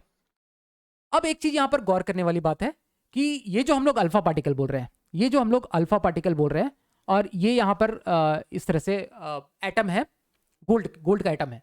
तो गोल्ड अल्फा पार्टिकल की अगर हम लोग वेट की बात करें तो ये 4 AMU अप्रोक्सीमेटली 4 AMU होता है। और गोल्ड पे जो यहाँ पर जो मास है, सारा का सारा मास यहाँ पर कॉन्सेंट्रेटेड है, ये हमने देखा था। इसकी जो मास है हमने देखा था 196 AMU। तो अराउंड जो गोल्ड की जो मास होती है, गोल्ड की जो मास होती है atomic mass, that is 50 times that of alpha particle. Alpha particle से 50 टाइम्स ज्यादा होती है that of times of alpha particle. अब इससे क्या, इससे ये कि कभी तुमको ऐसा लगे कि जब यहां पर ये गोल्ड एटम पे जो अल्फा पार्टिकल भी कुछ फोर्स लगा रहा होगा और अल्फा पार्टिकल पे भी गोल्ड एटम कुछ फोर्स लगा रहा होगा, तो गोल्ड एटम पीछे की तरफ क्यों नहीं जा रहा है? ऐसा हो सकता है, सोच सकते हो कि गोल्ड एटम भी तो गोल्ड एटम भी स्कैटर होने चाहिए। लेकिन ऐसा समझो कि जो गोल्ड की जो मास है, एटॉमिक मास है, वो बहुत ज्यादा है, 50 गुना ज्यादा है compare to this alpha particle. तो एक सपोज एक तुमने बॉल लिया, बॉल को तुमने दीवार में मारा, तो बॉल में दीवार में मारोगे तो बॉल जो मोमेंटम चेंज होगा या फिर जो स्पीड चेंज होगी, जो भी ये होगा, तो वो किस पे ऑब्जर्व होगा? वो बॉल पे ऑब्जर्व होगा, दीवार पे नहीं होगा। ऐसा नहीं होगा कि तुमने बॉल मारा दीवार पे, दीवार पीछे खिसक गई, ऐसा नहीं हो रहा है ना। तो यहां पर भी सेम कंडीशन है, जो गोल्ड एटम है वो अपनी पोजीशन पे इंटैक्ट रहेंगे, क्योंकि उसकी मास जो है वो हम लोग देख सकते हैं बहुत ज्यादा है, 50 गुना ज्यादा है ना। तो गोल्ड एटम अपने पोजीशन पे ये रहेंगे, और जो भी स्कैटरिंग होगी जो इस फोर्स की वजह से, वो हमें ऑब्जर्व होगी अल्फा पार्टिकल पे। तो ये चीज हम लोग यहां से टेक अवे ले सकते हैं। अब हम लोग यहाँ पे नेक्स्ट डिस्कस करेंगे अल्फा पार्टिकल ट्रेजेक्ट्री। तो अल्फा पार्टिकल ट्रेजेक्ट्री को समझने से पहले हमें यह समझना पड़ेगा कि इंपैक्ट पैरामीटर क्या होता है। इंपैक्ट पैरामीटर, जिसको कि हम लोग बी से रिप्रेजेंट करते हैं, इसका क्या सिग्निफिकेंस है, और किसी भी अल्फा पार्टिकल की ट्रेजेक्ट्री पे इस इंपैक्ट पैरामीटर का क्या इंपैक्ट होता है, वो हम लोग समझने की कोशिश करते हैं। तो सपोज मेरे पास एक अल्फा पार्टिकल है, यहां पे एक अल्फा पार्टिकल है, और ये हमारे पास में टारगेट न्यूक्लियस है, और एटम तो बहुत बड़ा सा साइज इस तरह से होगा, है ना, न्यूक्लियस के कंपैरिजन में। तो पूरा एटम हम लोग नहीं बना रहे, जो भी खाली स्पेस हमने ये दिखाया हुआ है ना, ये समझ लो एटम का पार्ट है ना, this is the part of atom. अब अगर अल्फा पार्टिकल इस तरह से, initial velocity vector alpha particle की इस डायरेक्शन में है, ठीक है, इनिशियल वेलोसिटी वेक्टर इस डायरेक्शन में है, तो इंपैक्ट पैरामीटर की जो डेफिनेशन है वो बोलता है कि ये जो इनिशियल वेलोसिटी वेक्टर है, अल्फा पार्टिकल की इनिशियल वेलोसिटी वेक्टर और जो टारगेट न्यूक्लियस है, उनका परपेंडिकुलर डिस्टेंस। मतलब इंपैक्ट पैरामीटर को अगर मैं इस तरह से जो इनिशियल वेलोसिटी वेक्टर है उसको मैं, उसकी डायरेक्शन को अगर मैं इस तरह से एक्सटेंड करूं, तो यही डायरेक्शन है इनिशियल वेलोसिटी वेक्टर की, और टारगेट न्यूक्लियस से इसका जो परपेंडिकुलर डिस्टेंस है, इसको हम लोग बी बोल रहे हैं, दैट इज इंपैक्ट पैरामीटर। बहुत लोग मैक्सिमम लोग इसको डिस्टेंस ऑफ क्लोजेस्ट अप्रोच से कंफ्यूज होते हैं। मैं एक बार दिखा देता हूं। अगर हम लोग बोले डिस्टेंस ऑफ क्लोजेस्ट अप्रोच, तो सपोज ये इस तरह का अल्फा पार्टिकल, ये डायरेक्शन को इस तरह से अल्फा पार्टिकल की ट्रेजेक्टरी सपोज इस डायरेक्शन में जा रहा है अल्फा पार्टिकल, तो डिस्टेंस ऑफ क्लोजेस्ट अप्रोच क्या होगा न्यूक्लियस से? ये वाला परपेंडिकुलर डिस्टेंस, ये वाला जो होगा that is distance of closest approach. लेकिन अगर हम लोग बात करें इंपैक्ट पैरामीटर, तो initial velocity vector target nucleus से कितना उसका डिस्टेंस है, इनिशियल परपेंडिकुलर डिस्टेंस। तो इनिशियल वेलोसिटी वेक्टर इस डायरेक्शन में, दैट मींस सबको इसके रेस्पेक्ट में देखना पड़ेगा। टारगेट न्यूक्लियस से जो उसका परपेंडिकुलर डिस्टेंस है, that is D. So this is impact parameter, ठीक है। तो ये समझना जरूरी है। तो सपोज मैं बोलूंगा, अगर बिल्कुल ये जो टारगेट, सपोज ये हमारे पास टारगेट न्यूक्लियस है और इसकी velocity vector, initial velocity vector ये इस डायरेक्शन में है, सपोज यहां से अल्फा पार्टिकल आ रहा है, तो इसके बीच का जो डिस्टेंस है वो 0 है। तो यहां पर इस केस में इस अल्फा पार्टिकल के लिए जो बी होगी दैट इज 0, है ना। उसी तरह से अलग अलग अल्फा पार्टिकल, सपोज एक अल्फा पार्टिकल यहां से जा रहा है, यहां से इस तरह से जा रहा है, तो उसके लिए जो इंपैक्ट पैरामीटर होगी वो ये वाली डिस्टेंस होगी, जो न्यूक्लियस से perpendicular distance b, this is impact parameter for this alpha particle, ठीक है। तो इस तरह से इंपैक्ट पैरामीटर हम समझ सकते हैं, और इसको कंफ्यूज नहीं होना है डिस्टेंस ऑफ क्लोजेस्ट अप्रोच से, ठीक है। अब इसका सिग्निफिकेंस क्या है? देखो इसकी जो फॉर्मल डेफिनेशन है, बुक वाली definition, it is perpendicular distance of the initial velocity vector of alpha particle from the centre of nucleus, जिसके साथ जो हमारा टारगेट न्यूक्लियस है, ठीक है, ओके। अब इसका क्या सिग्निफिकेंस है? इसका ये सिग्निफिकेंस है कि देखो, अगर जिसमें सपोज बी 0 है, मतलब ये वाला अल्फा पार्टिकल हम लोग देख रहे हैं, तो ये इस तरह से जा रहा है टारगेट न्यूक्लियस से, उसका परपेंडिकुलर डिस्टेंस 0 है इनिशियल वेलोसिटी वेक्टर का। तो अगर इस तरह से इंपैक्ट होता है तो वो हेड ऑन कॉलिजन होगा, और वो इस तरह से सेम डायरेक्शन में इस तरह से वापस हो जाएगा, है ना। मतलब जिसका बी 0 हो गया, जिसके लिए बी 0 हो गया, उसके लिए जो थीटा है, थीटा हेड ऑन करके वापस घूम रहा है ना, मतलब स्कैटरिंग एंगल कितने हो गए इसके लिए 180 डिग्री, पूरा जिस ऐसे इस डायरेक्शन में गया था वापस दूसरे उसके ऑपोजिट डायरेक्शन में आ गया, हेड ऑन कोलिजन का केस हो गया, थीटा इक्वल्स टू 180 डिग्री। उसी तरह से अगर बी बहुत ज्यादा है, देखो ये इस वाले अल्फा पार्टिकल के लिए बी जो है वो बहुत ज्यादा है, बी बहुत ज्यादा है, बी बहुत ज्यादा है, तो देखो ये क्या हुआ, ये इसकी जो ये क्योंकि न्यूक्लियस से टारगेट न्यूक्लियस से बहुत दूर है, इसलिए इसमें न्यूक्लियस का कोई भी प्रभाव नहीं पड़ा, और ये थीटा ये इस केस के लिए जीरो, स्कैटर ही नहीं हुआ, ये सीधा स्ट्रेट चला गया। ठीक है, एक नॉर्मल सा कोई स्कैटरिंग देख लो, अगर सपोज ये वाला हम लोग ये वाला अल्फा पार्टिकल का कंसीडर कर रहे हैं जिसकी इनिशियल वेलोसिटी वेक्टर ये है, तो इस तरह से स्कैटर इस डायरेक्शन में हुआ, तो इनिशियल जो वेलोसिटी था उस वेक्टर से वो थीटा इस तरह से स्कैटर हो गया, तो इस तरह से स्कैटरिंग देखने को हमें मिल रही है। एक चीज यहां से ऑब्जर्व करना है, अगर मेरे पास बी बहुत ज्यादा होता है, बी इज लार्ज है ना, बी इज लार्ज, तो मेरा स्कैटरिंग एंगल जीरो हो रहा है, और बी जीरो है मतलब बी बहुत कम है, बी जैसे जैसे कम होता जा रहा है स्कैटरिंग एंगल बढ़ता जा रहा है। तो as impact parameter B increases, theta decreases, और B decreases then theta scattering angle increases. तो यहां से ये चीज हम लोग देख सकते हैं, और इस तरह से हम लोग ट्रेजेक्टरी को इंपैक्ट पैरामीटर के टर्म्स में डिफाइन कर सकते हैं, और हम लोग बोल सकते हैं कि अगर स्मॉल बी रहे अगर हमारा इंपैक्ट पैरामीटर स्मॉल हो तो स्कैटरिंग ज्यादा होगी, और अगर बी अगर मेरे पास में लार्ज हो, इंपैक्ट पैरामीटर ज्यादा हो, तो उसमें स्कैटरिंग कम होगी। तो इस तरह से हम लोग चीजों को समझ सकते हैं with respect to scattering, with respect to impact parameter. अब हम लोग इसके ऊपर एक एग्जाम्पल क्वेश्चन देख लेते हैं, एग्जाम्पल नंबर 12.2। इसमें बोला गया है इन अ गीगर मार्सडन एक्सपेरिमेंट, वही रदरफोर्ड वाला experiment, what is the distance of closest approach to the nucleus of a 7.7 mega electron volt alpha particle before it comes momentarily to rest and reverses its direction। मतलब alpha particle इस तरह से है, ये alpha particle है मेरे पास में, और इसके पास कुछ इनिशियली इसके पास एनर्जी है, काइनेटिक एनर्जी है, that is 7.7 mega electron volt, है ना, ये काइनेटिक एनर्जी इनिशियल हम लोग बोल देते हैं, है ना, और ये इस तरह से जाता है, और कुछ दूर जाने के बाद ये अपना डायरेक्शन रिवर्स करता है। शुरू में मोमेंटली एट रेस्ट पे आता है ये अल्फा पार्टिकल, और फिर ये डायरेक्शन रिवर्स करता है। दैट मींस हम लोग बोल सकते हैं इसका इंपैक्ट पैरामीटर जीरो है, क्योंकि यहां पर थीटा 180 डिग्री है ना, रिवर्स कर रहा है अपना डायरेक्शन। दैट मींस ये हेड ऑन कॉलिजन का केस हो गया, हेड ऑन कॉलिजन। तो ये सपोज हमारे पास में टारगेट न्यूक्लियस है, this is my target nucleus,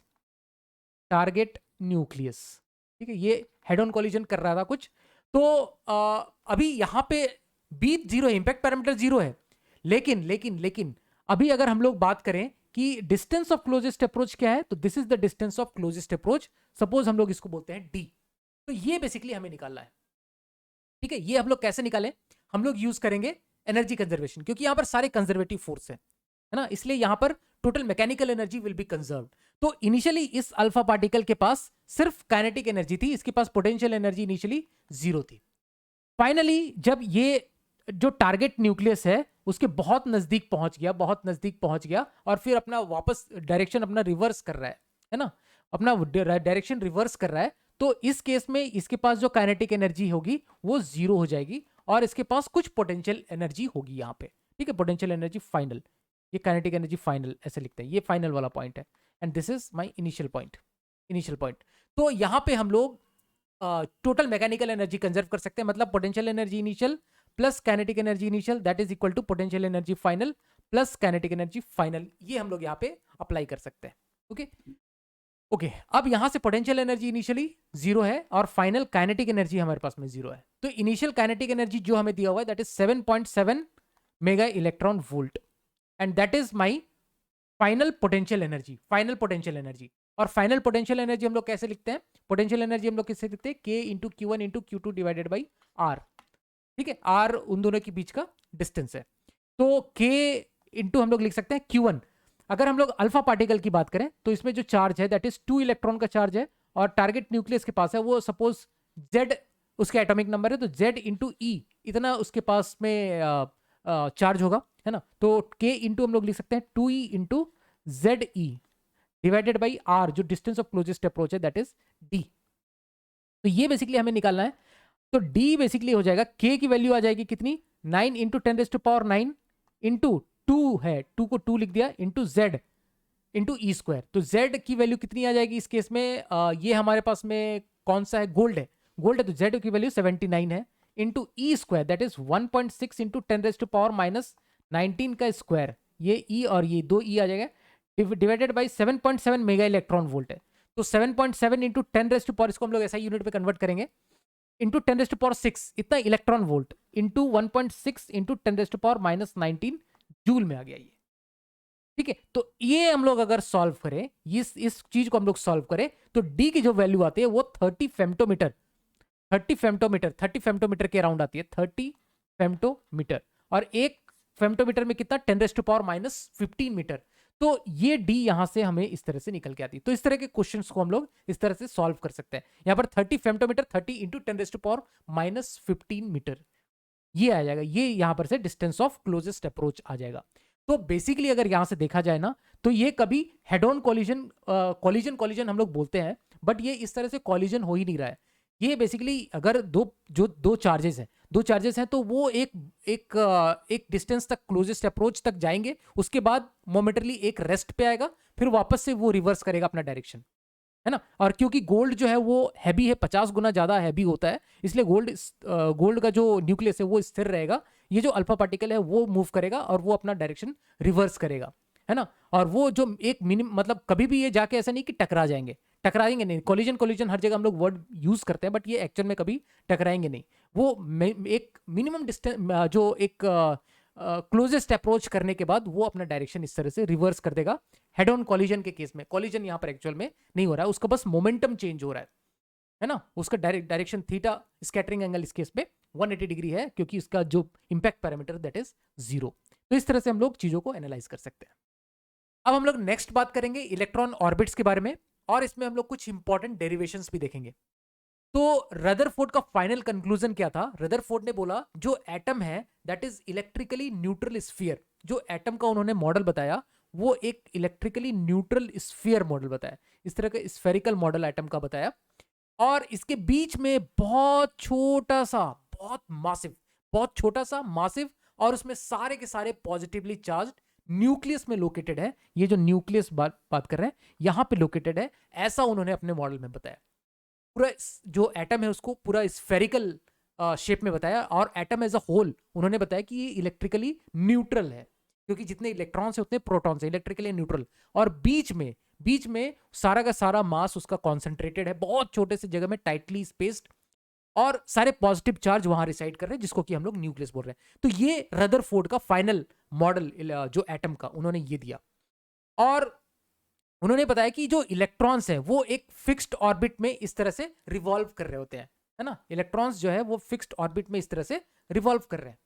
अब रिवॉल्व कर रहे हैं दैट मीन्स उनको कुछ ना कुछ सेंट्रीपिटल फोर्स मिल रहा होगा, सेंट्रीपिटल फोर्स। और ये सेंट्रीपिटल फोर्स कौन दे रहा है? अगर हम लोग न्यूटन लॉ से अगर इसका एनालिसिस करें तो ये सेंट्रीपिटल फोर्स कौन दे रहा होगा? ये सेंट्रीपिटल फोर्स इधर से, ये देखो कूलम्बिक फोर्स भी का एनालिसिस करें तो सेंट्रीपिटल फोर्स ये दे रहा होगा कौन सा? कूलम्बिक फोर्स, है ना। तो अगर सपोज हम लोग केस ले लें हाइड्रोजन एटम का, hydrogen atom, simple case, hydrogen atom का केस ले ले, तो हाइड्रोजन एटम में एक इलेक्ट्रॉन है, एक प्रोटॉन है ना, एक इलेक्ट्रॉन है, एक प्रोटॉन है।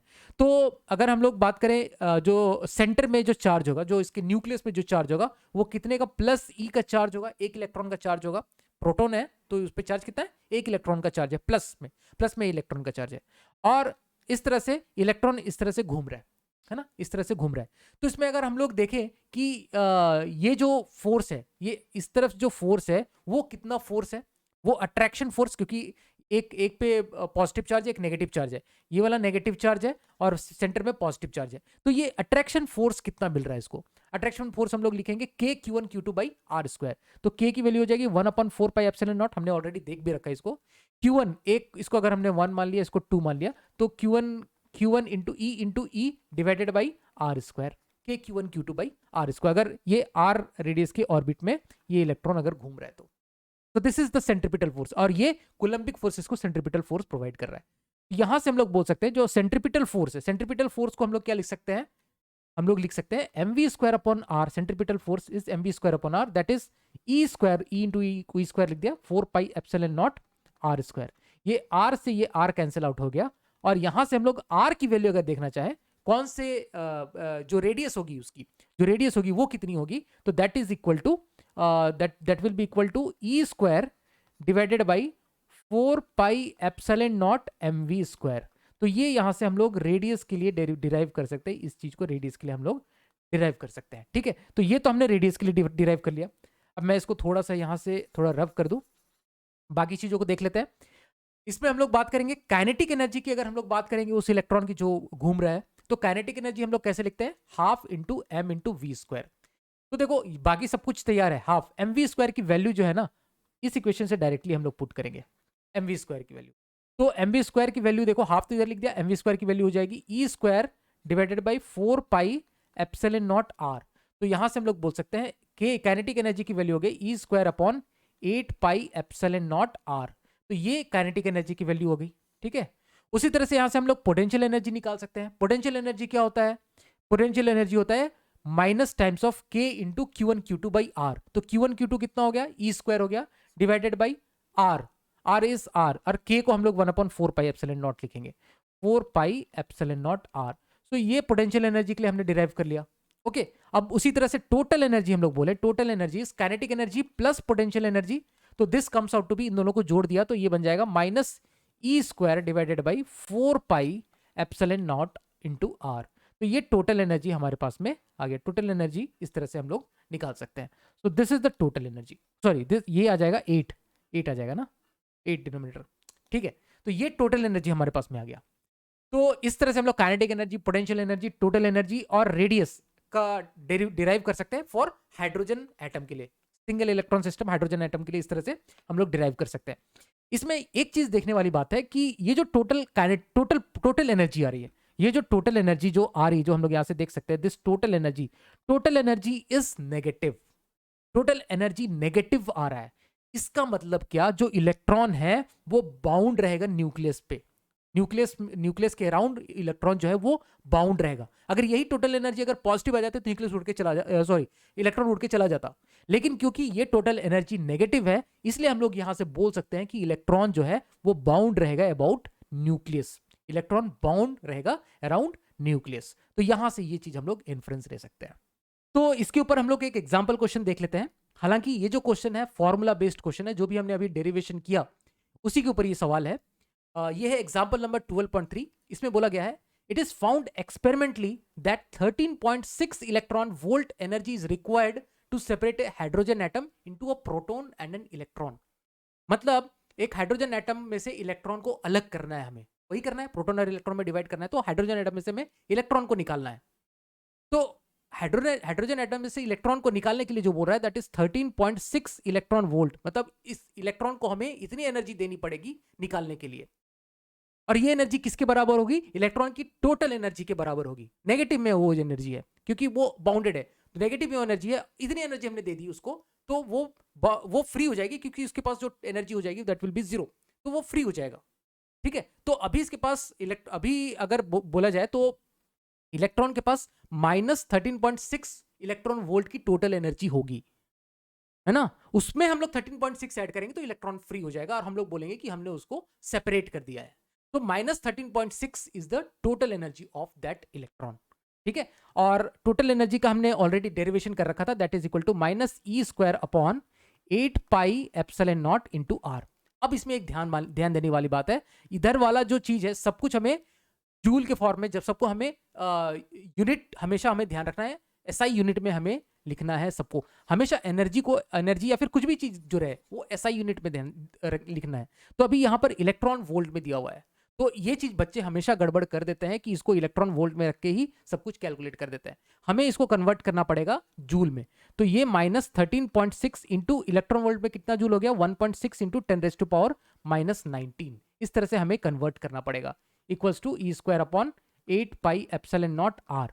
तो यहां से बेसिकली हमें आर मिल जाएगा। ये इसको हम सॉल्व करेंगे, सब कुछ हमें आता है, ई की वैल्यू हमें आती है 1.6 इंटू 10⁻⁻19, उसका स्क्वायर करना है, 8 पाई एप्सिलॉन नॉट सबकी वैल्यू हमें पता है, आर यहां से हमें निकल के आ जाएगा। आर हम लोग यहां से निकालेंगे तो ये वैल्यू हमें निकल के आ जाती है। ये हम लोग कैलकुलेशन करते रहना अपने कैलकुलेटर में लगा लगा के। ठीक है, तो ये निकल गया। ऑर्बिटल रेडियस हमें पूछा गया था, ऑर्बिटल रेडियस हमें निकल गया। नेक्स्ट पूछा गया है velocity of electron in the hydrogen atom. तो वेलोसिटी भी निकाल सकते हैं, अभी हमने डेरिवेशन किया, देखो यहाँ पे ये रेडियस हमारे पास निकल गया, तो यहाँ से हम लोग वेलोसिटी नहीं निकाल सकते क्या? रेडियस हमें पता है, ई स्क्वायर पता है, 4πε0 m पता है, तो v निकल नहीं जाएगा क्या? तो यहाँ पर उसी को v को इस फॉर्मेट में लिख दिया है, ठीक है। और यहाँ पर E की वैल्यू हमें पता है 4πε0 सब कुछ पता है। m is the mass of electron, क्योंकि उसकी बात हम लोग कर रहे हैं ना, मास ऑफ इलेक्ट्रॉन, तो यहाँ मास ऑफ इलेक्ट्रॉन आ जाएगा दैट इज 9.1 इंटू 10⁻³ kg, ये सब कुछ हमको आता है। तो यहाँ से हमें वेलोसिटी भी निकल के आ जाएगी, velocity of electron in hydrogen atom. तो इस तरह से इस तरह के क्वेश्चन को, जो फॉर्मूला बेस्ड क्वेश्चन है, सीधा फॉर्मूला बेस्ड क्वेश्चन है, हम लोग सॉल्व कर सकते हैं।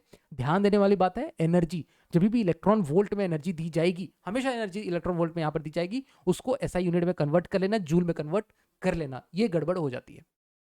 अब जो यहाँ पर हम लोग नेक्स्ट टॉपिक डिस्कस करेंगे दैट इज एटॉमिक स्पेक्ट्रा। तो याद करो चैप्टर के शुरुआत में इंट्रोडक्शन पार्ट में हमने बात करी थी फिंगरप्रिंट की, सिग्नेचर की बात करी थी। तो उसमें हमने क्या किया था, एक हमने रेरिफाइड गैस लिया था, और रेरिफाइड गैस को हमने इस तरह से लिया, और रेरिफाइड गैस को हमने हीट करी, यहाँ से हीट करी, या फिर हीट भी कर सकते हैं, या फिर इसमें हम लोग इलेक्ट्रिक करंट भी इस तरह से फ्लो करा सकते हैं, ठीक है। जनरली इलेक्ट्रिक करंट फ्लो कराया जाता है।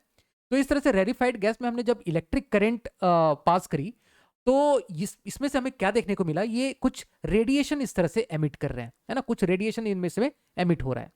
और ये जो रेडिएशन हम लोग बाहर आपको देखने को मिल रहा है, ये जो रेडिएशन है, ये सर्टेन फिक्स्ड वेवलेंथ्स निकल रहे हैं। सपोज हमने यहाँ पर हाइड्रोजन रखा है ना, इसके अंदर हमने अगर हाइड्रोजन भरा है, तो हाइड्रोजन भरा, तो हाइड्रोजन से जो इस तरह उसको हमने इलेक्ट्रिक करंट पास करके हमने उसको कुछ हीट किया, तो इसमें से जो रेडिएशन इमिट हो रहा था वो फिक्स्ड वेवलेंथ के रेडिएशन एमिट हो रहे थे, है ना। वो जो वेवलेंथ थी वो कुछ फिक्स्ड वेवलेंथ इस तरह से हमको देखने को मिल रही थी, ठीक है। तो इस तरह से हर एक अलग अलग गैसेस, जो गैसेस हम लोगों ने लिया, तो अलग अलग गैसेस के लिए अलग अलग फिक्स्ड वेवलेंथ की रेडिएशन इस तरह से हमको देखने को वहां मिली, ठीक है। तो इसको रेडिएशंस को इस तरह से हम लोग उसको रिप्रेजेंट कर सकते हैं। सपोज हाइड्रोजन की अगर हम लोग बात करें, तो हाइड्रोजन के लिए इस तरह से हम लोग देख सकते हैं, यहां पर 91, 122 नैनोमीटर, तो एक फिक्स डिस्क्रीट सेट ऑफ हम लोग रेडिएशंस जो बाहर हम लोग को देखने को मिल रहे हैं। तो डिस्क्रीट सेट ऑफ जो वेवलेंथ्स हैं, है ना, डिस्क्रीट सेट ऑफ वेवलेंथ्स, जो हमें एक सेट ऑफ वेवलेंथ्स मिल रहे हैं, इसको हम लोग बेसिकली एमिशन लाइन स्पेक्ट्रम बोलते हैं, है ना। इसको हम लोग इसका स्पेक्ट्रा बोले, या फिर इसको हम लोग इसका स्पेक्ट्रम बोलते हैं। तो ये सेट ऑफ वेवलेंथ्स जो हमें मिल रहे हैं, सेट ऑफ वेवलेंथ्स, इसको हम लोग इसका स्पेक्ट्रा बोल रहे हैं, है ना, सेट ऑफ वेवलेंथ्स मिल रहे हैं। क्योंकि ये हम लोग यहां से देखें, यहां से जो रेडिएशंस हम लोगों को देखने को मिल रहे हैं, वो इस तरह के रेडिएशंस जो यहां हमने दिखा रखे हैं, इस तरह के रेडिएशंस हमें फिक्स जैसे यहां पर 656 का, 1875 का एक फिक्स हमें सेट ऑफ वेवलेंथ्स मिल रहे हैं, है ना। तो इस फिक्स सेट ऑफ वेवलेंथ्स हर अलग अलग गैसेस के लिए अलग अलग मिलेंगे, उसको हम लोग उसका स्पेक्ट्रा बोलते हैं, है ना, एमिशन स्पेक्ट्रम बोलते हैं, ठीक है। तो इसके आगे अगर हम लोग डिस्कस करें, तो इसको पहली बार जो ऑब्जर्व किया ना, वो ऑब्जर्व किया साइंटिस्ट थे, साइंटिस्ट बोलो, वो स्कूल टीचर थे बेसिकली, बाल्मर वो इसको एक स्कूल टीचर थे, स्वीडिश स्कूल टीचर। उन्होंने पहला ऑब्जर्वेशन उन्होंने किया, क्योंकि उन्होंने जो ऑब्जर्वेशन किया, जो रेडिएशन उन्होंने ऑब्जर्व किया, देखो रेडिएशन अगर हो रहा है, तो रेडिएशन ऐसा नहीं कि सिर्फ हमें दिखाई देने वाला रेडिएशन हो, है ना। रेडिएशन अगर विजिबल रेंज में, अगर वेवलेंथ अगर विजिबल रेंज में हो, 400 से 700 नैनोमीटर के बीच में हो, तो वो हम लोग देख सकते हैं, वो हम लोगों को विजिबल है। लेकिन ऐसा नहीं कि रेडिएशन सिर्फ विजिबल रेंज में निकल रही हो, ठीक है। कुछ इंफ्रारेड में भी जा सकता है, कुछ अल्ट्रावायलेट रीजन में भी जा सकता है, कुछ भी हो सकता है, ठीक है, कुछ भी हो सकता है इसमें रेडिएशंस। लेकिन जो बाल्मर ने जो ऑब्जर्व किया, वो ऑब्जर्व किया विजिबल रेंज में, विजिबल रेंज में जो रेडिएशंस निकल रही थी, वो बाल्मर ने ऑब्जर्व किया, क्योंकि वो बेसिकली बहुत आसान है, उसको विजिबल रेंज में निकल रही रेडिएशंस। अगर हाइड्रोजन को तुम गर्म कर रहे हो, है ना, सपोज हाइड्रोजन को तुमने उसमें लेके और उसके थ्रू करंट पास करा के उसको गर्म कर रहे हो, तो उसमें से जो रेडिएशंस निकल रहे हैं, तो वो जो रेडिएशंस निकल, अगर विजिबल है तो तुमको इजीली वो ऑब्जर्व हो सकता है। तो इसको पहली बार ऑब्जर्व किया बाल्मर ने, है ना। उसको ऑब्जर्व करने के बाद वो इस तरह का कुछ उन्होंने देखा कि इस तरह के सेट ऑफ विजिबल वेवलेंथ सबको देखने को वहां से उससे सेट ऑफ विजिबल वेवलेंथ हम लोग को देखने को मिल रहा है। देख भी सकते हैं ये 656.3 नैनोमीटर जो है ये विजिबल रेंज में है। ये सारे विजिबल रेंज में जो सारे रेडिएशंस निकल रहे हैं, है ना। तो ये हाइड्रोजन के लिए उन्होंने देखा, हाइड्रोजन के लिए, है ना, हाइड्रोजन के लिए देखा। अब ये जब उन्होंने देख लिया तो सोचा कि एक हम फॉर्मूला वो बना लेते हैं, ठीक है, एक फॉर्मूला बना ले तो जिसके बेसिस पे ये सारा चीज जो है वो इसके बेसिस पे, फॉर्मूला के बेसिस पे ये सारा जो वेवलेंथ है वो आ जाए। तो उन्होंने एक इंपेरिकल फॉर्मूला डिराइव किया, है ना। ये इंपेरिकल फॉर्मूला उन्होंने डिराइव किया और यहाँ पर 1/λ देख सकते हैं, ये जो वेवलेंथ जो निकल रही है ना, जो वेवलेंथ हम लोग रेडिएशन से बाहर निकल रही है, जो हम लोग इस तरह से गर्म कर रहे हैं हाइड्रोजन का, इस तरह से जो रेडिएशंस बाहर निकल रही है, इन रेडिएशन की जो लैम्डा होगी उसके लिए उन्होंने एक फॉर्मूला डिराइव कर दिया। और ये जो लैम्डा निकल रही है ना, ये सिर्फ विजिबल रेंज में लैम्डा निकल रही है, हाइड्रोजन के केस के लिए हम लोग बात करें, है ना। तो वो एक स्पेसिफिक केस के लिए उन्होंने इस तरह से लैम्डा डिराइव किया, है ना।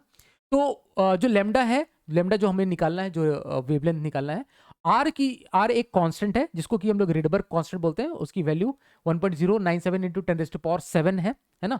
और उन्होंने बताया कि यहाँ पर n की वैल्यू रखते जाओ, अलग अलग n की वैल्यू रखते जाओ। यहाँ पे n को हम लोगों को स्टार्ट रखना है, n इंटीजर होना चाहिए पहली बात, और n should be greater than 3, greater than equal to 3।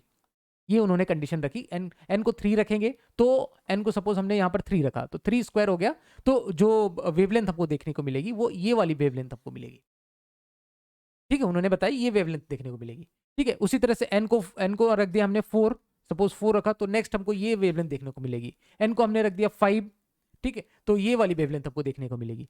तो इन्होंने n के इसके ऊपर n को 3, 4, 5 इस तरह से अगर हम लोग इंटीजर वैल्यू में चेंज करते जाएं, इंटीजर वैल्यू में इस तरह से बढ़ाते जाएं, तो हमें इस तरह का लैम्डा के लिए उन्होंने इस तरह का फॉर्मूला बना दिया। लेकिन अभी तक उनको ये नहीं पता था कि n, अगर तुमने पढ़ रखा होगा तो शायद तुम्हें पता होगा कि n क्या है। तो ऑर्बिट का उस समय कॉन्सेप्ट नहीं था कि कौन सी एटॉमिक ऑर्बिट है। वो तो बोर मॉडल एक बार आएगा तो फिर हम लोग उस पर बात करेंगे एटॉमिक ऑर्बिट। तो उस समय तो इस टाइम पे बाल्मर जब ने ये चीज डिराइव किया इंपेरिकल फॉर्मूला, उस समय एन जो ऑर्बिट का कुछ भी कॉन्सेप्ट नहीं था। तो ऐसा मत समझना कि थर्ड ऑर्बिट फोर्थ ऑर्बिट अभी उस समय नहीं हुआ था, है वही, लेकिन उस समय उस चीज की डिस्कवरी नहीं हुई थी, वो बोर के बाद आएगी। उसके बाद हम लोग इसको बोर के बाद भी एक बार डिफाइन करेंगे, है ना। लेकिन अभी तक ये चीज उन्होंने फॉर्मूला दे दिया, लेकिन वो बता नहीं पाए कि ये क्या है, 3, 4, 5 क्या है। बस ऐसे ही रखते जाओ तो ये लैम्डा हमको मिलता है ना। तो ये सेट ऑफ वेवलेंथ सबको देखने को मिलते हैं और ये ऑब्जर्व हो रहे हैं, और ऑब्जर्व होने के साथ साथ इसको हम लोग इस तरह से फॉर्मूला के थ्रू हम लोग इसको डिराइव भी कर सकते हैं, है ना, कि कौन सा वेवलेंथ बाहर निकल रहा है, कौन सा वेवलेंथ बाहर निकल रहा है, उसके लिए उन्होंने फॉर्मूला दे दिया, ठीक है। अच्छा, ये तो बाल्मर की कहानी थी। उन्होंने विजिबल रेंज में सारे जो भी वेवलेंथ बाहर निकल रहे थे, जो भी रेडिएशंस बाहर निकल रहे थे, वो विजिबल रेंज में उन्होंने दिया। इसके बाद लाइन से बहुत सारे साइंटिस्ट आ गए, सबने एन की वैल्यू लगा के इंपेरिकल फॉर्मूला बना दिया। जैसे सर लाइमन ने बोला, अब तो बाल्मर ने तो विजिबल वाला ले लिया, अब लाइमन ने क्या बोला कि यहाँ पर जैसे बाल्मर ने यहाँ पर 2 रखा था, तो लाइमन ने बोला यहाँ पर 1 रख लो और यहाँ पर n की वैल्यू को 2, 3, 4 इस तरह से वेरी करो, तो भी एक सेट ऑफ वेवलेंथ्स तुमको देखने को मिलेगी, तो भी इसमें एक सेट ऑफ वेवलेंथ्स देखने को मिलेगी, ठीक है। तो ये हो गया लाइमन सीरीज, इसको हम लोग लाइमन सीरीज बोल दिए। बस खेल रहे थे, बस इधर उधर करके, कुछ किसी को समझ आ नहीं रहा था, ठीक है।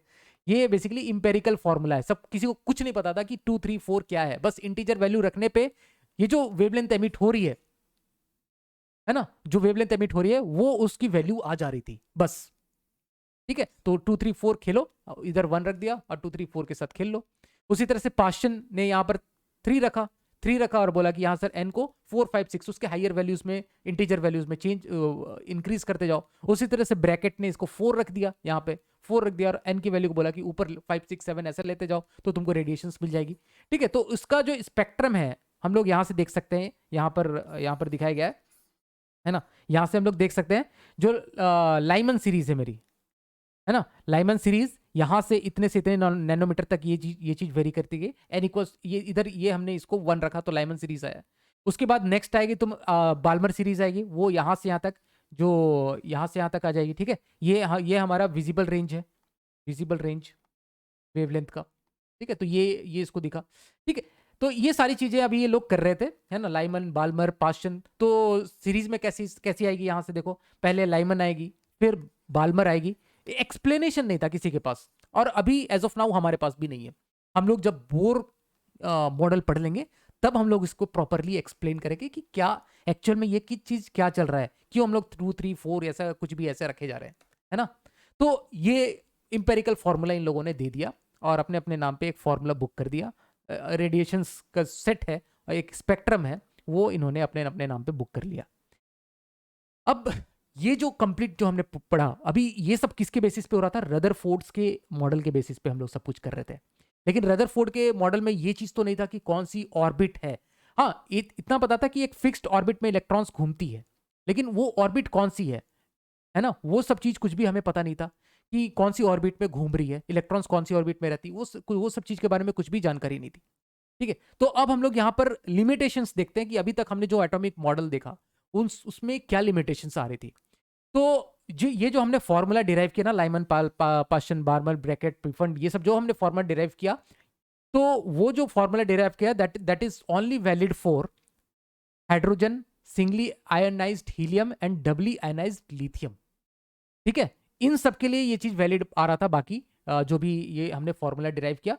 ठीक है, और इन्हीं के लिए हम लोग इस तरह से इस फॉर्मूला से हम लोग इसको रिप्रेजेंट कर सकते हैं, और जो लैम्डा निकल रहे बाहर निकल के आ रही है उसके लिए हम लोग वो वैलिड आ रहा था। हाइड्रोजन के लिए, सिंगल एटम हीलियम के लिए, डबली आयनाइज्ड लिथियम के लिए वो भी आएगा कि हम ये क्यों सिर्फ इन्हीं के लिए क्यों ये फॉर्मूला वैलिड था, बाकियों के लिए ऐसा वैलिड क्यों नहीं आ रहा था ये फॉर्मूला, जैसा सिंपल फॉर्मूला हमने डिराइव कर लिया। हमने डिराइव नहीं किया, मतलब उन लोगों ने जो भी इंपेरिकल फॉर्मूला दिया वो बाकियों के लिए क्यों नहीं आ रहा था, वो सब चीज भी हम लोग डिस्कस करेंगे। अब ये जो मॉडल है रदरफोर्ड का, ये जो मॉडल है, ये रीजन नहीं दे पा रहा था कि इस तरह की जो फ्रीक्वेंसी ऑब्जर्व हो रही है ना, सपोज हाइड्रोजन स्पेक्ट्रम की जो इस तरह की फ्रीक्वेंसीज हमको निकल रही हैं, ये क्यों निकल रही है, ये क्यों इस पर्टिकुलर सेट ऑफ फ्रीक्वेंसी ही हम लोग क्यों देख पा रहे हैं, क्यों पर्टिकुलर सेट ऑफ वेवलेंथ हम लोग देख पा रहे हैं, क्यों कुछ वेवलेंथ हम लोग नहीं बीच में ऐसा रैंडम तरीके से कुछ सेट ऑफ वेवलेंथ हम लोगों को एक इसके लिए मिलता है, क्यों रैंडम सेट ऑफ इस तरह का वेवलेंथ हम लोग को मिल रहा है, क्यों सेट ऑफ फ्रीक्वेंसी या फिर क्यों सेट ऑफ रेडिएशंस बाहर हम लोगों को देखने को मिल रही है, ये सारी चीज का रीजन एक्चुअल में नहीं दे पाए, है ना। तो ये इस मॉडल की लिमिटेशन थी। अब इसके बाद बोर मॉडल आएगा, वो फिर बोर मॉडल से हम लोग देखने की कोशिश करेंगे कि ये सब कुछ जो रेडिएशंस आया, ये क्या बोर मॉडल उस चीज को एक्सप्लेन कर पाता है ना। ये सारी चीजें हम लोग बोर मॉडल्स को समझने की कोशिश करते हैं, और वहां पर इस सारी चीजों को हम लोग वहां पे जस्टिफाई करेंगे, इस चीज को हम लोग वहां पर अच्छे तरीके से समझेंगे। तो बेसिकली रदरफोर्ड का जो एटॉमिक मॉडल था वो कुछ सन प्लैनेट सिस्टम टाइप का एक स्टेबल मॉडल था, जिसमें सन की जगह पे यहाँ पे न्यूक्लियस है और इसके अराउंड इलेक्ट्रॉन इस तरह से रिवॉल्व कर रहा है। ठीक है, ये न्यूक्लियस है और इसके अराउंड इलेक्ट्रॉन, ये न्यूक्लियस है और इसके अराउंड इस तरह से इलेक्ट्रॉन रिवॉल्व कर रहा है, जैसे कि सन के अराउंड अर्थ इस तरह से रिवॉल्व कर रहा होता है। ठीक है, लेकिन यहां पर एक प्रॉब्लम है, अभी ये जो इलेक्ट्रॉन है, ये इलेक्ट्रॉन है और बीच में न्यूक्लियस में हमारे पास में पॉजिटिव चार्ज है, तो ये दोनों चार्ज्ड पार्टिकल है ना, चार्ज पार्टिकल। और चार्ज पार्टिकल का इंटरेक्शन या फिर जो फोर्स हम लोग देते हैं वो किस तरह का फोर्स होता है, वो हम लोग Coulombic force, Coulomb law of force से देते हैं, है ना। कुलम्बिक फोर्स है, ये कुलम्बिक फोर्स है, K into Q1 into Q2 by r square, इस तरह का एक कुलम्बिक फोर्स है। और एक चीज इसके अलावा एक चीज है कि ये जो इलेक्ट्रॉन अगर घूम रहा है इस तरह से किसी ऑर्बिट में, अगर इलेक्ट्रॉन घूम रहा है, दैट मीन्स एक चार्ज पार्टिकल मोशन में है ना। एक चार्ज पार्टिकल में मोशन में है तब तक कोई दिक्कत नहीं है, लेकिन अगर एक चार्ज पार्टिकल इस तरह से घूम रहा है, दैट मीन्स ये एक एक्सेलरेटेड मोशन है। एक्सेलरेटेड क्यों? क्योंकि अगर ये एक ऑर्बिट में घूम रहा है, दैट मीन्स इसके पास एक सेंट्रीपिटल फोर्स है ना, एक सेंट्रीपिटल फोर्स है, सेंट्रीपिटल फोर्स है, ये एक सेंट्रीपिटल फोर्स इधर एक्ट कर रहा है। और ये सेंट्रीपिटल फोर्स कौन प्रोवाइड कर रहा है? ये कुलम्बिक फोर्स इसको ये सेंट्रीपिटल फोर्स प्रोवाइड कर रहा है। और ये जो चार्ज है, ये नेगेटिव चार्ज जैसे जो इलेक्ट्रॉन है वो मोशन में है, दैट मीन्स ये एक्सेलरेटेड है, क्योंकि इसको सर्कुलर मोशन में घूमने के लिए एक्सेलरेशन चाहिए, सेंट्रीपिटल एक्सेलरेशन चाहिए, वो प्रोवाइड कर रहा है कुलम्बिक फोर्स। लेकिन ये एक एक्सेलरेटेड चार्ज है, और एक्सेलरेटेड चार्ज के बारे में हमने क्या कहानी पढ़ी थी कि एक्सेलरेटेड चार्ज रेडिएट्स, इसके थ्रू रेडिएशन होगा, है ना, एक्सेलरेटेड चार्ज के थ्रू रेडिएशन होगा। कोई भी चार्ज अगर एक्सेलरेटेड है दैट मींस उसके थ्रू रेडिएशन एमिट हो रहा होगा, होना पड़ेगा। किसी भी चार्ज, कोई भी चार्ज अगर एक्सेलरेटेड है, ये हमने इलेक्ट्रोमैग्नेटिक वेव में ऑलरेडी पढ़ रखा है, ठीक है। तो अगर ये रेडिएशन अगर एमिट कर रहा है तो ये कैसा, इसका पाथ कैसा होगा कि रेडिएशन एमिट कर रहा है, धीरे धीरे ये एनर्जी लूज करेगा, और धीरे धीरे लूज करेगा तो इसको एक्चुअल में ऐसा घूमते घूमते घूमते एक स्पाइरल शेप में आके इसको बाद में न्यूक्लियस में इस तरह से गिर जाना चाहिए, ठीक है। तो ये एक स्टेबल ऑर्बिट में इस तरह से तो कभी घूम नहीं सकता है, ठीक है। अगर इस मॉडल के बेसिस पे देखा जाए, रदरफोर्ड के मॉडल के बेसिस पे देखा जाए, तो वो इस चीज को एक्सप्लेन नहीं कर पा रहे थे, क्योंकि इसको एक्चुअल में घूमते घूमते घूमते एक स्टेबल ऑर्बिट ऑर्बिट में तो घूम नहीं सकता है। अगर रेडिएट कर रहा है, इसके थ्रू इलेक्ट्रोमैग्नेटिक रेडिएशन एमिट हो रही है, इलेक्ट्रोमैग्नेटिक रेडिएशन एमिट हो रही है, क्योंकि ये चार्ज पार्टिकल है, तो ये धीरे धीरे धीरे करके न्यूक्लियस में गिर जाना चाहिए, ठीक है। तो ये चीज, इसको इस चीज को एक्सप्लेन नहीं कर पाए, ये जो मॉडल है ये इस चीज को एक्सप्लेन नहीं कर पाया। इसके अलावा इसको अगर इस तरह से घूमता घूमता घूमता ग्रेजुअली इस तरह से स्पाइरल शेप में आके ग्रेजुअली अगर न्यूक्लियस में गिरना है, तो ये जो रेडिएशन जो एमिट हो रहा है, ये जो यहां से जो रेडिएशन एमिट हो रही है वो कंटिन्यूअस रेडिएशन होना चाहिए, है ना, क्योंकि धीरे धीरे धीरे इसकी एनर्जी कम हो रही है, और वो भी ग्रेजुअली इसकी एनर्जी कम हो रही है, ग्रेजुअली इसकी एनर्जी कम हो रही है, तो वो रेडिएशन जो रहना चाहिए वो कंटिन्यूअस स्पेक्ट्रम हमको मिलना चाहिए। कंटिन्यूअस स्पेक्ट्रम मतलब एक बैंड ऑफ स्पेक्ट्रम हमको मिलना चाहिए, एक बैंड ऑफ स्पेक्ट्रम मिलना चाहिए, जो ये रेडिएशन हो रहा है इसका बैंड ऑफ हमें रेडिएशन मिलना चाहिए, λ1 से λ2। लेकिन हमें ये चीज नहीं मिलता है जो अभी तक हमने देखा, लाइमन बाल्मर पास्चन ये सब भी देखा, तो वो एक हमको डिस्क्रीट सेट ऑफ वेवलेंथ हमको मिलते हैं, डिस्क्रीट मिलता है। तो ये कॉन्ट्राडिक्शन है, ठीक है, ये कॉन्ट्राडिक्ट कर रहा है इस मॉडल से, ये चीज कॉन्ट्राडिक्शन आ रहा है, ये मॉडल इस चीज को एक्सप्लेन नहीं कर पा रहा है। तो यही चीज यहां पर लिखा हुआ है, it would emit a continuous spectrum in contradiction to the line spectrum. जो इस तरह से हमें डिस्क्रीट स्पेक्ट्रम देखने को मिल रहा है, ऐसा स्पेक्ट्रम हमको ऑब्जर्व हो रहा है, बट थ्योरेटिकली हमको इस तरह का कंटिन्यूअस स्पेक्ट्रम हमको ऑब्जर्व होना चाहिए, जो कि नहीं हो रहा है, जो कि ये मॉडल एक्सप्लेन नहीं कर पा रहा है। तो कहीं तो कुछ लोचा है। तो इस मॉडल में कहीं ना कहीं, रदरफोर्ड के मॉडल में कुछ ना कुछ लोचा है, ये बोर ने यहां से ऑब्जर्व किया। तो इन सारी दुविधाओं को दूर करने के लिए बोर ने कुछ पॉस्टुलेट्स दिए, बेसिकली 3 पॉस्टुलेट्स दिए, एक एक करके हम लोग देखते हैं तीनों पॉस्टुलेट्स को। जो पहला पॉस्टुलेट दिया उन्होंने, उसके हिसाब से उन्होंने बोला an electron in an atom could revolve in a certain stable orbits without the emission of radiant energy. जो इलेक्ट्रॉन है ना, ये सपोज न्यूक्लियस है और इलेक्ट्रॉन है, वो सिर्फ कुछ स्टेबल ऑर्बिट्स में ही इस तरह से घूम सकते हैं, इस तरह से कुछ स्टेबल ऑर्बिट्स में ही घूम सकते हैं, और ये जब घूम रहे होंगे ना तो कोई एनर्जी रेडिएट नहीं करेंगे। जैसा कि हम लोगों ने देखा था कि जब एक चार्ज पार्टिकल एक्सेलरेटेड हो, एक सर्कुलर मोशन में है, दैट मींस वो एक्सेलरेटेड है, तो कुछ रेडिएशन एमिट होना चाहिए। बोर के पॉस्टुलेट के बेसिस पे वो बोले कि यहाँ पर इलेक्ट्रोमैग्नेटिक जो थ्योरी है, क्लासिकल इलेक्ट्रोमैग्नेटिक थ्योरी कि एक्सेलरेटेड चार्ज रेडिएट्स, वो यहाँ पर नहीं लगेगी। एटॉमिक लेवल पे वो जो क्लासिकल इलेक्ट्रोमैग्नेटिक थ्योरी की जो वो क्लासिकल इलेक्ट्रोमैग्नेटिक थ्योरी वो यहाँ पर एप्लीकेबल नहीं है, सीधे शब्दों में यहाँ पर एप्लीकेबल नहीं है, ठीक है। और इस तरह से इलेक्ट्रॉन जो है वो इस तरह के ऑर्बिट्स में इस तरह से सर्टेन फिक्स्ड स्टेबल ऑर्बिट्स में ही घूमेंगे, और ये रेडिएट नहीं करेंगे, है ना, ये without emission of radiant energy. तो यहाँ से कोई भी रेडिएशन एमिट नहीं होगी, हालांकि ये एक एक्सेलरेटेड चार्ज है और ये एक्सेलरेटेड चार्ज के थ्रू होना चाहिए था, बट इन्होंने अपने पॉस्टुलेट्स में बोला ये नहीं होता है, एटॉमिक लेवल पे नहीं होता है, ठीक है। ये पहला पॉस्टुलेट था उनका। दूसरा पॉस्टुलेट था electron revolves around the nucleus only in those orbits for which angular momentum is some integral multiple of h/2π। मतलब ये जो ऑर्बिट है, ये जो जिसमें इलेक्ट्रॉन घूम रहे हैं, जो कुछ फिक्स ऑर्बिट है जहां पर इलेक्ट्रॉन घूम रहे हैं, वहां पे एक कंडीशन सेटिस्फाई होनी चाहिए कि उस ऑर्बिट की जो एंगुलर मोमेंटम है, उस इलेक्ट्रॉन में, उस ऑर्बिट में इलेक्ट्रॉन की जो एंगुलर मोमेंटम है वो सपोज mvr है ना, और ये nth ऑर्बिट में, और उसकी रेडियस अगर rn है, कोई rn रेडियस है, और उसकी सपोज इलेक्ट्रॉन की जो वेलोसिटी है ये इस ऑर्बिट में vn है, तो इसकी जो एंगुलर मोमेंटम हो जाएगी वो कितनी हो जाएगी, mass of electron into vn into r, m को मैं m रहने देता हूं, ठीक है, that should be equal to nh/2π। तो ये कंडीशन यहां से सेटिस्फाई होनी चाहिए, ये वाली जो कंडीशन है mvr equals to nh/2π, where n is an integer. तो इंटीजर, तो ये सॉरी क्या लिख दिया मैंने, इंटीजर,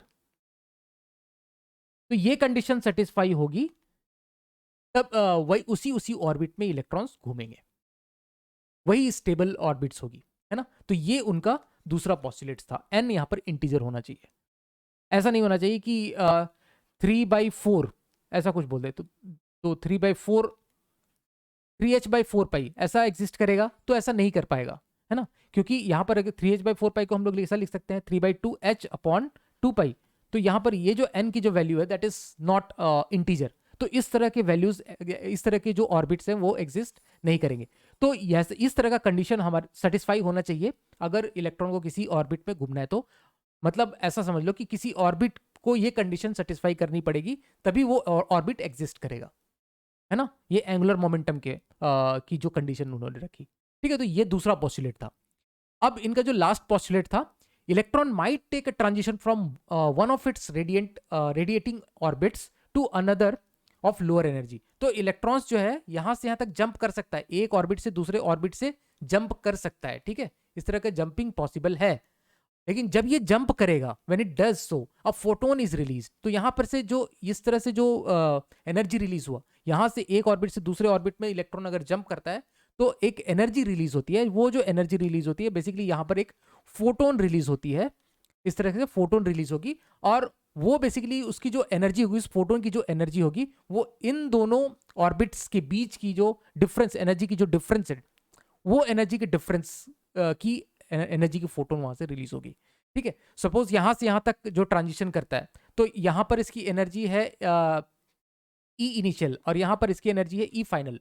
तो ई इनिशियल माइनस ई फाइनल, है ना, ई इनिशियल माइनस ई फाइनल का जो एनर्जी डिफरेंस है उतने के बराबर का एक फोटोन इस तरह से रिलीज होगा। वहां पर एक फोटोन यहां पर रिलीज करेगा, ठीक है। वही चीज लिखा हुआ है, electron might take a transition from one of its non radiating orbits to another of lower energy, ठीक है। लोअर एनर्जी में ट्रांजिशन कर सकता है।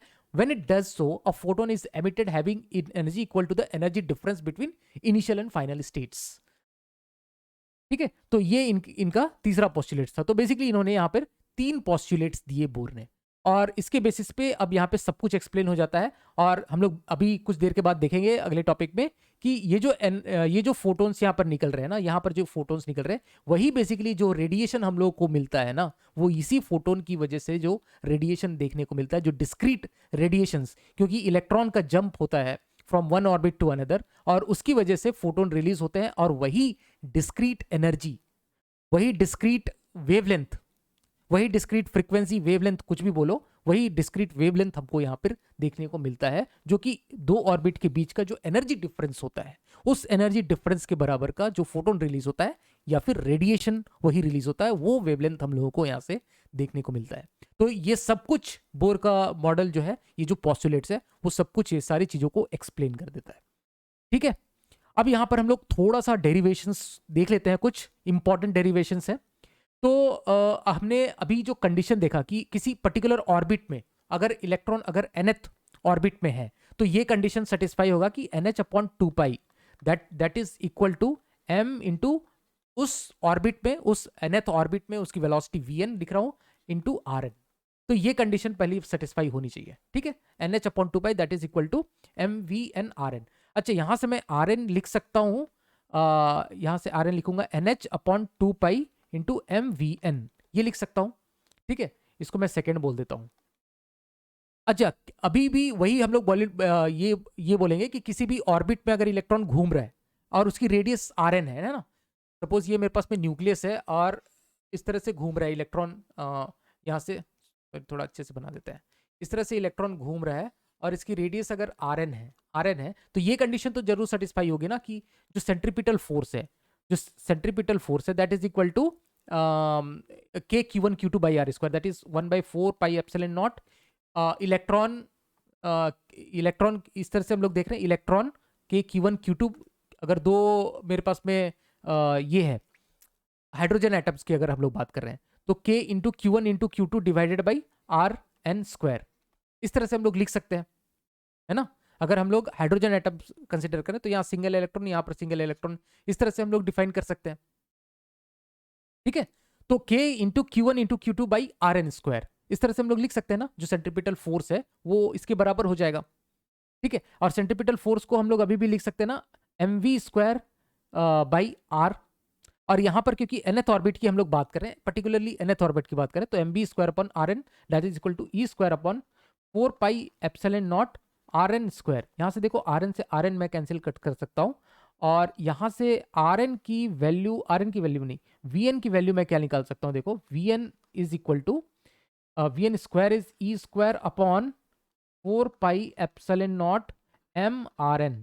ठीक है, तो यहाँ से वी एन मैं बोल सकता हूँ e upon root over 4 pi epsilon naught m r n. अब ये जो वी एन आया, इसको मैं अगर यहाँ पर पुट कर दूं, ये वी एन को इस जगह पे पुट कर दूं, तो आर एन की जो वैल्यू आ गई that is n h upon 2 pi m. V n की वैल्यू हम लोगों ने पुट किया e upon root over 4 pi epsilon naught m r N.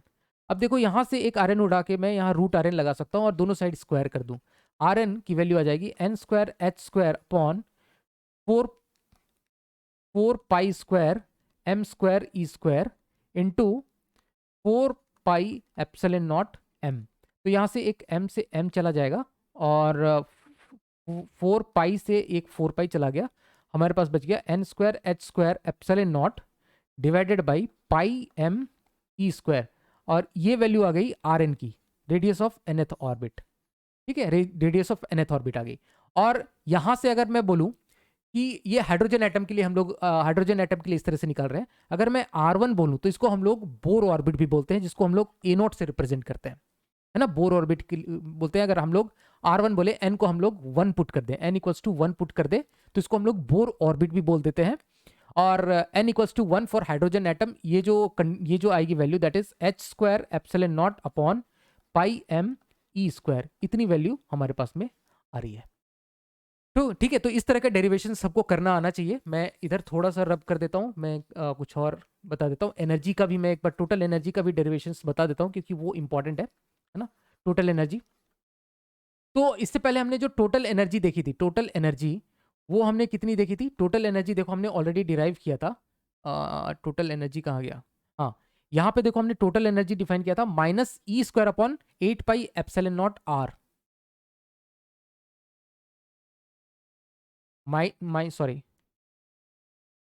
Minus e square upon 8 pi epsilon naught into, अब आर कितना हो जाएगा? आर एन हो जाएगा, किसी nth ऑर्बिट में जो रेडियस होगी दैट इज आर एन। ठीक है, तो यहां से मैं टोटल एनर्जी भी निकाल सकता हूं। टोटल एनर्जी, दूसरा पेन सेलेक्ट कर लेता हूं यहां से। टोटल एनर्जी में क्या लिखूंगा? Minus e square upon 8 pi epsilon naught r n. R n की वैल्यू मैं यहां से डाल दूंगा, आर एन की वैल्यू यहां से डाल दूंगा, n square h square epsilon naught, है ना, ऊपर चला जाएगा पाई एम ई स्क्वायर। तो यहाँ से क्या क्या कैंसिल आउट हो जाएगा? ये पाई कैंसिल हो जाएगा, और ये चीज़ बन जाएगा minus e raise to power 4, m cancel नहीं हो रहा है, okay, minus m e raise to power 4 लिखेंगे यहाँ से, minus m e raise to power 4 divided by 8 epsilon naught n square h square epsilon naught. तो ये हो जाएगी टोटल एनर्जी का हमारे पास में फॉर्मूला आ जाएगा। तो यहाँ से दो चीज़ें देखने वाली है। जो रेडियस है, nth ऑर्बिट की जो रेडियस है that is proportional, radius is proportional to n square. ये जो रेडियस है that is coming to be proportional to n square, radius is coming to be proportional to n square. ये एक चीज important है। तो एन स्क्वायर के proportional होता जाएगा रेडियस, उसका उस एन स्क्वायर के प्रोपोर्शनल में बढ़ता जाएगा। उसी तरह से जो टोटल एनर्जी है, टोटल एनर्जी जो है that is basically proportional to, inversely proportional to n square. ठीक है, inversely proportional to n square. तो यहाँ से दो इंपॉर्टेंट यहाँ पे हमारे पास में रिजल्ट आ रहे हैं। जो टोटल एनर्जी है वो एन स्क्वायर के प्रोपोर्शनल में 1 अपॉन एन स्क्वायर के प्रोपोर्शनली वो डिक्रीज होती जाएगी, है ना, उसकी वैल्यू डिक्रीज होती जाएगी, उसकी एनर्जी क्योंकि नेगेटिव में डिक्रीज होती जाएगी, तो बेसिकली वो नेगेटिव वैल्यू, उसकी जो वैल्यू है वो डिक्रीज होती जाएगी, बट नेगेटिव है तो इसलिए हम लोग बोल सकते हैं एनर्जी इंक्रीज होती जाएगी। ठीक है, और नेगेटिव वैल्यू हमने ऑलरेडी देख रखा है कि नेगेटिव वैल्यू का क्या सिग्निफिकेंस है। नेगेटिव वैल्यू का सिग्निफिकेंस है कि ये इलेक्ट्रॉन जो है वो बाउंड है न्यूक्लियस से, है ना। अगर ये चीज अगर बाउंड है न्यूक्लियस से, अगर हमें इसको निकालना है, इस इलेक्ट्रॉन को हमें निकालना है, तो उतनी हमें पॉजिटिव एनर्जी उसको देनी पड़ेगी, तभी हम उस इलेक्ट्रॉन को उस न्यूक्लियस से छुड़ा पाएंगे, है ना। उससे उनको सेपरेट करना है, न्यूक्लियस से उसको निकालना है, उसको हमको सेपरेट आउट करना है, तो उतनी हमको पॉजिटिव एनर्जी देनी पड़ेगी, तभी हम लोग उसको वहां से निकाल पाएंगे। तो इस तरह का अंडरस्टैंडिंग और इस तरह के जो डेरिवेशंस हैं वो हम लोगों को आने चाहिए। अब हम लोग जबकि हमने बोर मॉडल को पढ़ लिया, बोर के पोस्टुलेट्स को अगर हमने ध्यान रखा है तो यहाँ से जो हमें जो मिला था वो NH/2 जो ये एंगुलर मोमेंटम वाला जो हमें टर्म मिला था, ये यहाँ पर इंपॉर्टेंट हो जाता है। अभी हमने हाइड्रोजन एटम की nth ऑर्बिट के लिए एनर्जी कैलकुलेट किया, यहाँ पर जो एनर्जी टोटल एनर्जी हमने कैलकुलेट किया, और ये जो टोटल एनर्जी आई वो इसके इक्वल आई -me⁴/8n² अब यहाँ पर हम लोग me और एप्सिलॉन नॉट और h Planck's constant, epsilon not me4 सबकी वैल्यू हम लोग पुट करते हैं। यहाँ पर वेरिएबल हम लोग n ही हमारे पास में वेरिएबल है ना, जो ऑर्बिट नंबर है वो हमारे पास में वेरिएबल है, और बाकी सारे जो वैल्यूज है mass of electron, charge of electron, Planck's constant, epsilon not, 8, ये सब कुछ हम लोग यहाँ पर पुट करते हैं। तो ये जो वैल्यू हमारे पास में निकल के आती है, ये एनर्जी की वैल्यू निकल के आती है, that is -13.6/n² electron volt.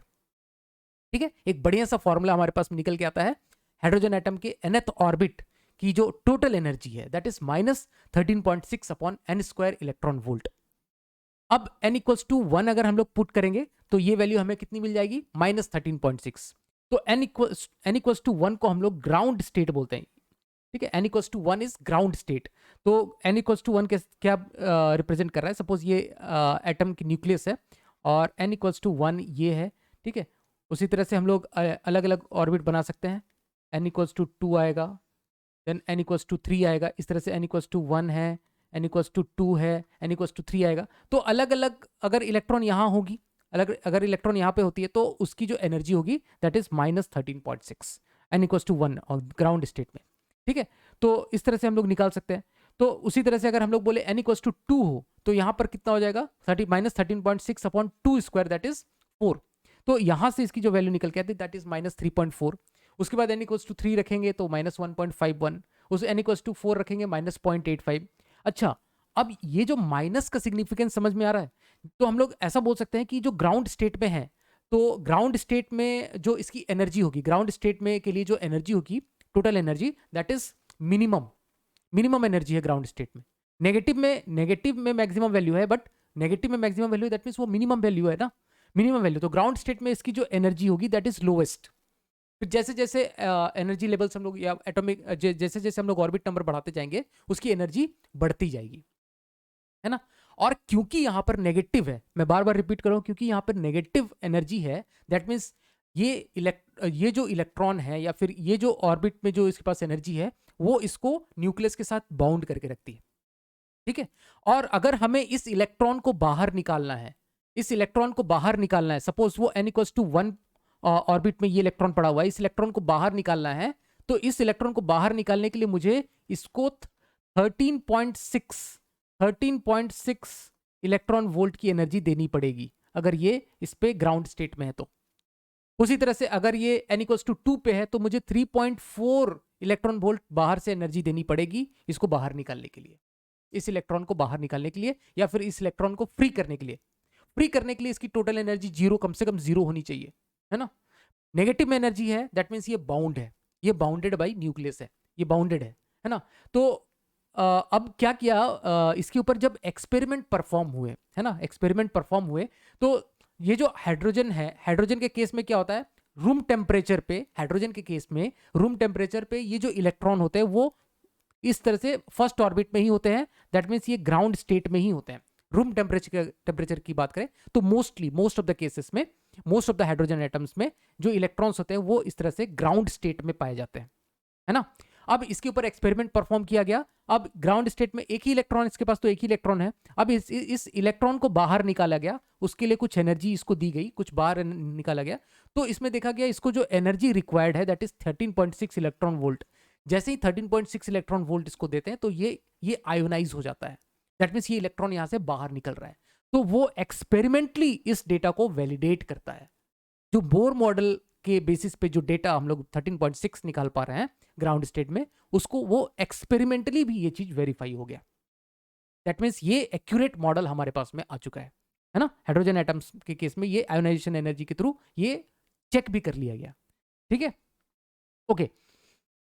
अब हम लोग अगर कुछ ऐसा बात करें कि सपोज एक इस तरह से हम लोग बना लेते हैं, n equals to 1, n equals to 2, n equals to 3, इस तरह से ऑर्बिट अगर हम लोग बना लें, और सपोज कोई इलेक्ट्रॉन है n इक्वल्स टू 1 पे, n इक्वल्स टू 1 पे, और उसको हमको ले जाना है n इक्वल्स टू 2 पे, n इक्वल्स टू 1 से n इक्वल्स टू 2 पे लेके जाना है ना, this is n equals to 1, n equals to 2, n equals to 3, 1 से 2 पे लेके जाना है, तो हमको कितनी एनर्जी देनी पड़ेगी? तो हमको इतनी एनर्जी देनी पड़ेगी, इन दोनों स्टेट, इन दोनों ऑर्बिट्स में जो एनर्जी डिफरेंस है उतनी एनर्जी हमें देनी पड़ेगी। तो यहाँ पर -3.4 है और 13.6 है, तो गैप जो है दैट इज 10.2 इलेक्ट्रॉन वोल्ट। तो 10.2 इलेक्ट्रॉन वोल्ट अगर मैं इसको दूं, तो ये n इक्वल्स टू 1 से शिफ्ट करके n इक्वल्स टू 2 में चला जाएगा, है ना। तो इसी तरह से ये जो इतनी गैप की एनर्जी अगर हम लोग इसमें दें, और अगर हमने इसको 13.6 दिया तो ये कहाँ चला जाएगा? देखो ये यहाँ पे चला जाएगा, ये जीरो एनर्जी वाले इस पे चला जाएगा। 13.6 दे दिया तो जीरो वाले में चला जाएगा, और ये अगर इस लाइन को क्रॉस कर गया that means electron is no more bounded, है ना। तो इस तरह से चीजों को हम लोग समझ सकते हैं। अच्छा, जैसे हम लोग ऊपर चढ़े वैसे ही हम लोग कुछ ऐसा समझ सकते हैं। अगर इलेक्ट्रॉन यहाँ पर है सपोज, और इसको मुझे ग्राउंड स्टेट में, अगर ये ग्राउंड स्टेट में जंप करता है ये इलेक्ट्रॉन, दैट मीन्स ये इतनी एनर्जी रिलीज करेगा, 10.2 इलेक्ट्रॉन वोल्ट एनर्जी रिलीज करेगा। और ये एनर्जी जो है, यही एनर्जी हमको रेडिएशन के फॉर्म में मिलती है, रेडिएशन। और ये एनर्जी कौन रेडिएट करता है? ये एनर्जी फोटोन्स के टर्म्स में मिलेगी, फोटोन्स एमिट होगा यहाँ से 10.2 इलेक्ट्रॉन वोल्ट इतनी एनर्जी का फोटोन्स एमिट होगा। और यही जो फोटोन्स थे हमें रेडिएशन के टर्म्स में जो हमें डिस्क्रीट वेवलेंथ्स मिल रही थी ना, वो यही फोटोन्स डिस्क्रीट वेवलेंथ्स हमें दे रहा है। अगर इलेक्ट्रॉन यहाँ से यहाँ तक जंप करता है तो भी हमें एक इस तरह से जो भी एनर्जी की फोटोन्स हमको यहाँ से बाहर मिलेगी, तो ये भी रेडिएशन के टर्म्स में आएगा। अगर इलेक्ट्रॉन अगर यहाँ से यहाँ जंप करता है तो भी हमें कुछ रेडिएशन मिलेगी। तो यही डिस्क्रीट जो एनर्जी के फोटोन्स जो बाहर निकल रही है, वही रेडिएशन का रूप धारण करके वही रेडिएशन हमें ऑब्जर्व हो रही थी, जो हम लोगों ने पहले देखा था, जिसका कोई एक्सप्लेनेशन नहीं था। अब वो धीरे धीरे वो एक्सप्लेनेशन हमारे पास में आ रहा है। तो अभी तक हमने देखा कि जब एक इलेक्ट्रॉन जंप करता है from higher orbit to lower orbit, तो वो एक फोटोन रिलीज करता है, वो एनर्जी फोटोन के टर्म्स में रिलीज करता है।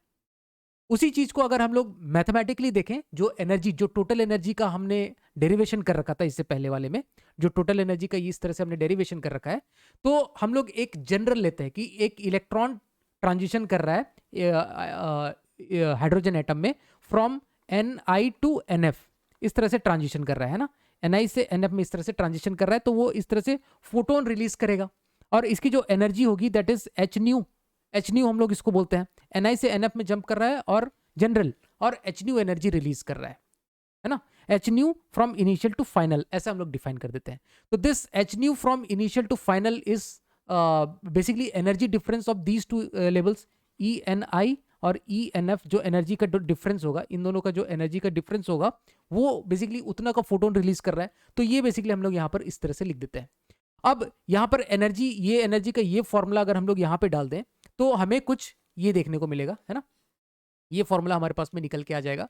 बस हमने कुछ नहीं किया, ये जो एनर्जी का जो फॉर्मूला है ना, इसमें यहाँ पर एन की जगह, एक बार एन की जगह Ni डाल दिया, एक बार एन की जगह Nf डाल दिया, तो ये फॉर्मूला हमारे पास में निकल के आ गया।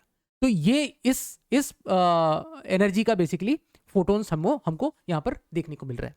अच्छा, ये एनर्जी है, this is energy. H new हम लोग एनर्जी को लिख सकते हैं, या फिर हम लोग hc/λ भी लिख सकते हैं ना। अच्छा, अगर मैं hc/λ लिखूं, इसको मैं एक बार थोड़ा सा रब करता हूं। अगर मैं इसको hc/λ मैंने लिख दिया है, और मैं बोलूं कि hc को मैं नीचे की तरफ लेके जाऊं, है ना, 1/λ ले जाऊं, और hc को नीचे में मल्टीप्लाई कर दूं इंटू hc यहाँ पर नीचे मल्टीप्लाई कर दूं, तो ये जो टर्म मुझे मिल रहा है ना, ये वाला टर्म, इसको मैं ध्यान से देखूं तो me⁴/8ε0² तो h की जगह h³ हो जाएगा, h³ into c into 1/nf² minus 1/ni², ये मुझे 1/λ के बराबर मिल रहा है। अब देखो, लाइमन, बाल्मर, पास्चन, ब्रैकेट, इन लोगों ने इसी तरह का तो कुछ फॉर्मूला निकाला था वेवलेंथ के लिए, इसी तरह का कुछ फॉर्मूला निकाला था। और इस फॉर्मूले में बेसिकली इस चीज को वो लोग R बोल रहे थे, तो उन्होंने जो कांस्टेंट यूज किया था R, रिडबर्ग कांस्टेंट। और अगर तुम इसमें सारा जो वैल्यू, m की value, mass of electron, E की वैल्यू, सब कुछ पुट करो एच में प्लैंक्स कांस्टेंट की वैल्यू, सी की वेलोसिटी ऑफ लाइट, सब कुछ पुट करो तो ये दोनों जो डेटा है ये दोनों डेटा मैच होते हुए नजर आएंगे, ये दोनों डेटा मैच होते हुए नजर आएंगे। तो रीडबार कांस्टेंट की यहाँ से वैल्यू भी निकल के आ जाती है इसको सॉल्व करने पे, ऑलमोस्ट इक्वल जो हम लोग वहां पे यूज कर रहे थे।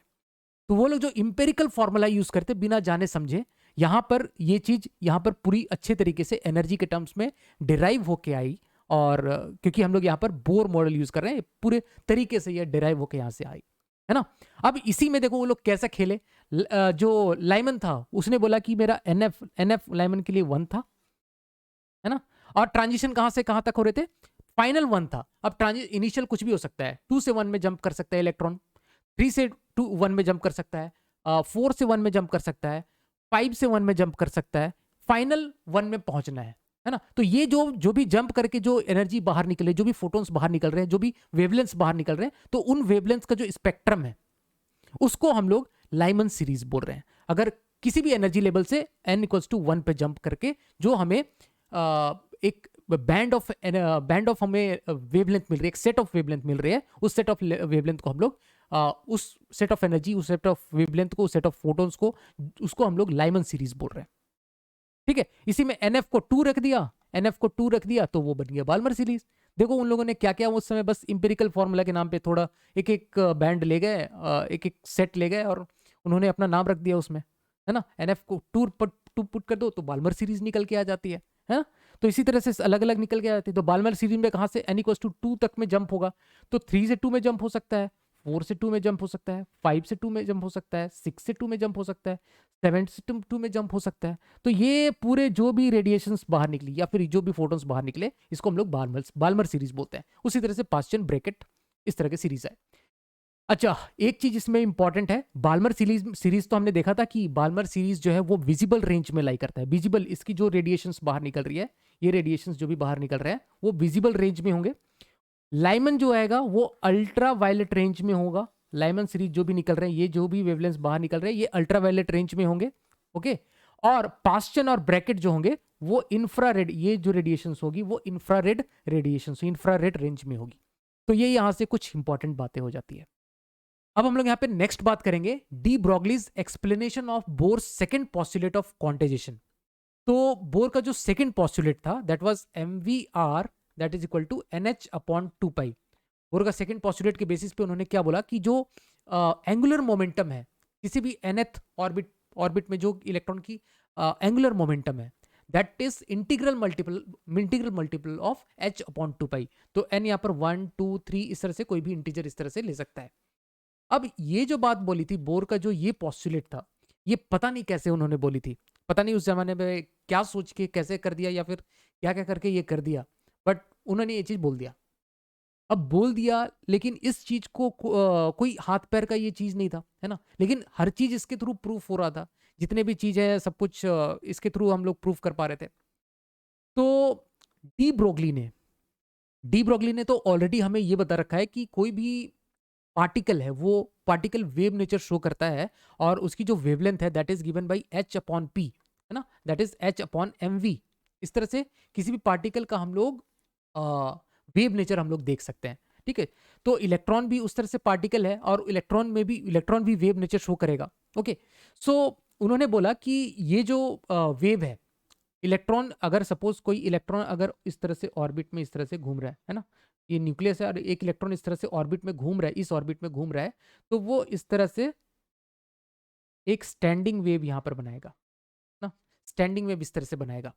अब स्टैंडिंग वेव अगर हम लोगों को पता होगा, वेव ऑन स्ट्रिंग हमने पढ़ रखा है, तो हम लोग एक साइड से स्ट्रिंग को पकड़ के अगर हम लोग स्टैंडिंग वेव बनाते हैं, इस तरह से स्टैंडिंग वेव हम लोग इस तरह से अगर ऊपर नीचे करके ऑसिलेट करके बनाते हैं, तो हमें पता है यहाँ पे नोड बनेगा, यहाँ पे नोड बनेगा, और इस तरह का एक हम लोग एक इस तरह से बना सकते हैं। ठीक है, इससे हायर फ्रीक्वेंसी के भी हम लोग बना सकते हैं, लेकिन जो जो हमारे पास में फंडामेंटल्स है, फंडामेंटल फ्रीक्वेंसी, उसमें ये चीज λ/2 लेंथ की होती है।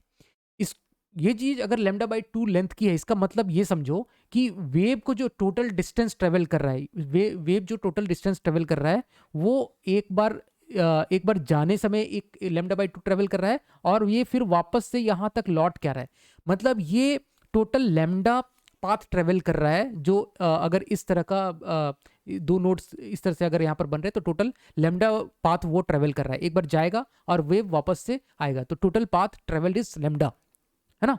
और इसके हायर फ्रीक्वेंसी के ऑर्डर में अगर देखा जाए तो वो लेमडा, 2 लेमडा, 3 लेमडा, 4 लेमडा इस तरह का बनाएगा, इस तरह से बनेगा ना नेक्स्ट, ठीक है। इस तरह से हम लोग इस तरह से बना सकते हैं, 1 सेकेंड, इस तरह से हम लोग नेक्स्ट बना सकते हैं, यहाँ से करके इस तरह से हम लोग बना सकते हैं नेक्स्ट, ठीक है। हायर फ्रीक्वेंसी के हम लोग उस तरह से बना सकते हैं। तो लेमडा, 2 लेमडा, 3 लेमडा, 4 लेमडा, इस integral multiple of n lambda basically हम लोग बोल सकते हैं। इंटीग्रल मल्टीपल ऑफ लेमडा के टर्म्स में उसका जो टोटल पाथ लेंथ होगा, टोटल जो डिस्टेंस ट्रेवल्ड होगा, that will be integral multiple of n lambda. ये बेसिक होता है किसी भी स्टैंडिंग वेव के लिए, है ना।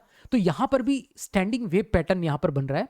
तो यहाँ पर जो टोटल पाथ लेंथ है, अगर nth रेडियस nth ऑर्बिट में अगर वो इलेक्ट्रॉन अगर इस तरह से nth ऑर्बिट में है, nth ऑर्बिट में है, तो उसकी जो रेडियस होगी दैट विल बी rn। अगर हम लोग rn से रिप्रेजेंट करें तो उसका जो टोटल पाथ होगा that is circumference, that is 2 pi rn is the total path, and 2 pi rn is the total path. और वेव टोटल पाथ कितना ट्रेवल करेगा, n लैम्डा के प्रोपोर्शनल, n लैम्डा वो टोटल वेव ट्रेवल करेगा, है ना। Distance travelled हमने देखा था स्टैंडिंग वेव। तो n यहाँ पर कोई भी इंटीजर हो सकता है, 1 2 3 इस तरह से कोई भी इंटीजर वैल्यू n यहाँ से ले सकता है। तो 2 pi rn equals to n lambda, ठीक है। अब हम लोग जो इधर से इसके कॉन्सेप्ट से जो डी ब्रॉगली का कॉन्सेप्ट है that is lambda equals to h upon m v. अगर ये यहाँ पर हम लोग ये लैम्डा की वैल्यू पुट करें तो h अपॉन एम वी ये हम लोग यहाँ पुट कर सकते हैं। और यहाँ से हम लोग देख सकते हैं 2 पाई सॉरी, यहाँ से हम लोग ये ले एम वी को उधर ले जाए तो m v r n that is equal to n h upon 2 pi. ये चीज हमारे पास में रिजल्ट निकल के आ रहा है जो कि बोर का पोस्टुलेट है ना। तो इस तरह से डी ब्रॉगली ने इस चीज को प्रूव कर दिया जो बोर का सेकंड पोस्टुलेट है। और ये 10 साल बाद में जाके ये चीज उन्होंने प्रूव किया, है ना। जब बोर ने पोस्टुलेट दिया उसके 10 साल के बाद जाके ये चीज को प्रूव किया। कितना छोटा सा चीज है बट इसको प्रूव करने में 10 साल टोटल निकल गए। तो ठीक, ये भी काफी इंटरेस्टिंग सा चीज है ना। जो वेव नेचर शो कर रहा है वो इलेक्ट्रॉन्स जो है वो वेव नेचर शो कर रहा है और इस तरह से स्टैंडिंग वेव पैटर्न शो करता है इसमें। अब जो यहाँ पर हम लोग फाइनल टॉपिक पढ़ने जा रहे हैं that is drawbacks of Bohr's model. तो बोर्स मॉडल की क्या क्या ड्रॉबैक्स है वो हम लोग यहाँ पे देखते हैं। तो 2 मेजर ड्रॉबैक्स आए बोर्स मॉडल के। जो पहला ड्रॉबैक था कि जो बोर्स मॉडल हम लोग देख रहे हैं ना that is valid for hydrogen like atoms. अभी हाइड्रोजन लाइक एटम्स क्या हुए, दैट ऐसे एटम्स जिसमें सिंगल इलेक्ट्रॉन हो। जैसे हाइड्रोजन में तो हमें पता है हाइड्रोजन है तो इसकी जो इलेक्ट्रॉन है वो सिंगल इलेक्ट्रॉन सिस्टम है। उसी तरह से अगर हम लोग हीलियम लें तो हीलियम में तो 2 इलेक्ट्रॉन्स होंगे, लेकिन अगर हम लोग हीलियम प्लस लें तो इसमें 1 इलेक्ट्रॉन है, 1 इलेक्ट्रॉन बाहर छोड़ के चला गया तो हीलियम प्लस बन गया। तो उसी तरह से लिथियम प्लस 2 ले लें तो उसमें लिथियम प्लस 2 में लिथियम से 2 इलेक्ट्रॉन बाहर निकल के चल गया तो वो एक सिंगल इलेक्ट्रॉन सिस्टम बन गया। तो ये जो बोर मॉडल है that is applicable only for this type of system, this single electron system, जहां पे हमें क्योंकि यहाँ पर क्या हो रहा है कि इलेक्ट्रॉन एक सिंगल इलेक्ट्रॉन है तो इलेक्ट्रॉन का इंटरेक्शन सिर्फ न्यूक्लियस के साथ हो रहा है। लेकिन अगर यहाँ पर मल्टीपल इलेक्ट्रॉन्स आ जाए, है ना, मल्टीपल इलेक्ट्रॉन्स आ जाएंगे तो इलेक्ट्रॉन का भी इंटरेक्शन आ जाएगा। सपोज यहाँ पर 2 इलेक्ट्रॉन्स आ गए हीलियम में, ठीक है, He+ नहीं लेके He ले रहे हैं तो यहाँ पर अब इलेक्ट्रॉन इंटरेक्शंस को भी हमें कंसिडर करना पड़ेगा, जो कि यहाँ पे बोर मॉडल में उस चीज को कंसिडर नहीं किया गया था। तो सबसे पहला तो ये ड्रॉबैक हो जाता है बोर्स मॉडल का, है ना। सेकंड इसका मेजर ड्रॉबैक है कि जो ये हम लोग ऐसा मान रहे हैं ना, जो इस तरह का एमिशन हम लोग मान रहे हैं, तो ये जो ये वेवलेंथ है n = 1 2 3 ऐसा है सब, ये 1 = 1 2 3 इस तरह से 3 4 है। तो अभी इसमें से ऐसा देखा गया कि किसी की कुछ जो एमिट हो रहे हैं ना, कुछ रेडिएशन एमिट हो रहे हैं उसकी इंटेंसिटी कुछ ज़्यादा, किसी की कुछ कम, तो किसी की इंटेंसिटी ज़्यादा किसी की इंटेंसिटी कम, ऐसा यहाँ पर देखने को मिल रहा है।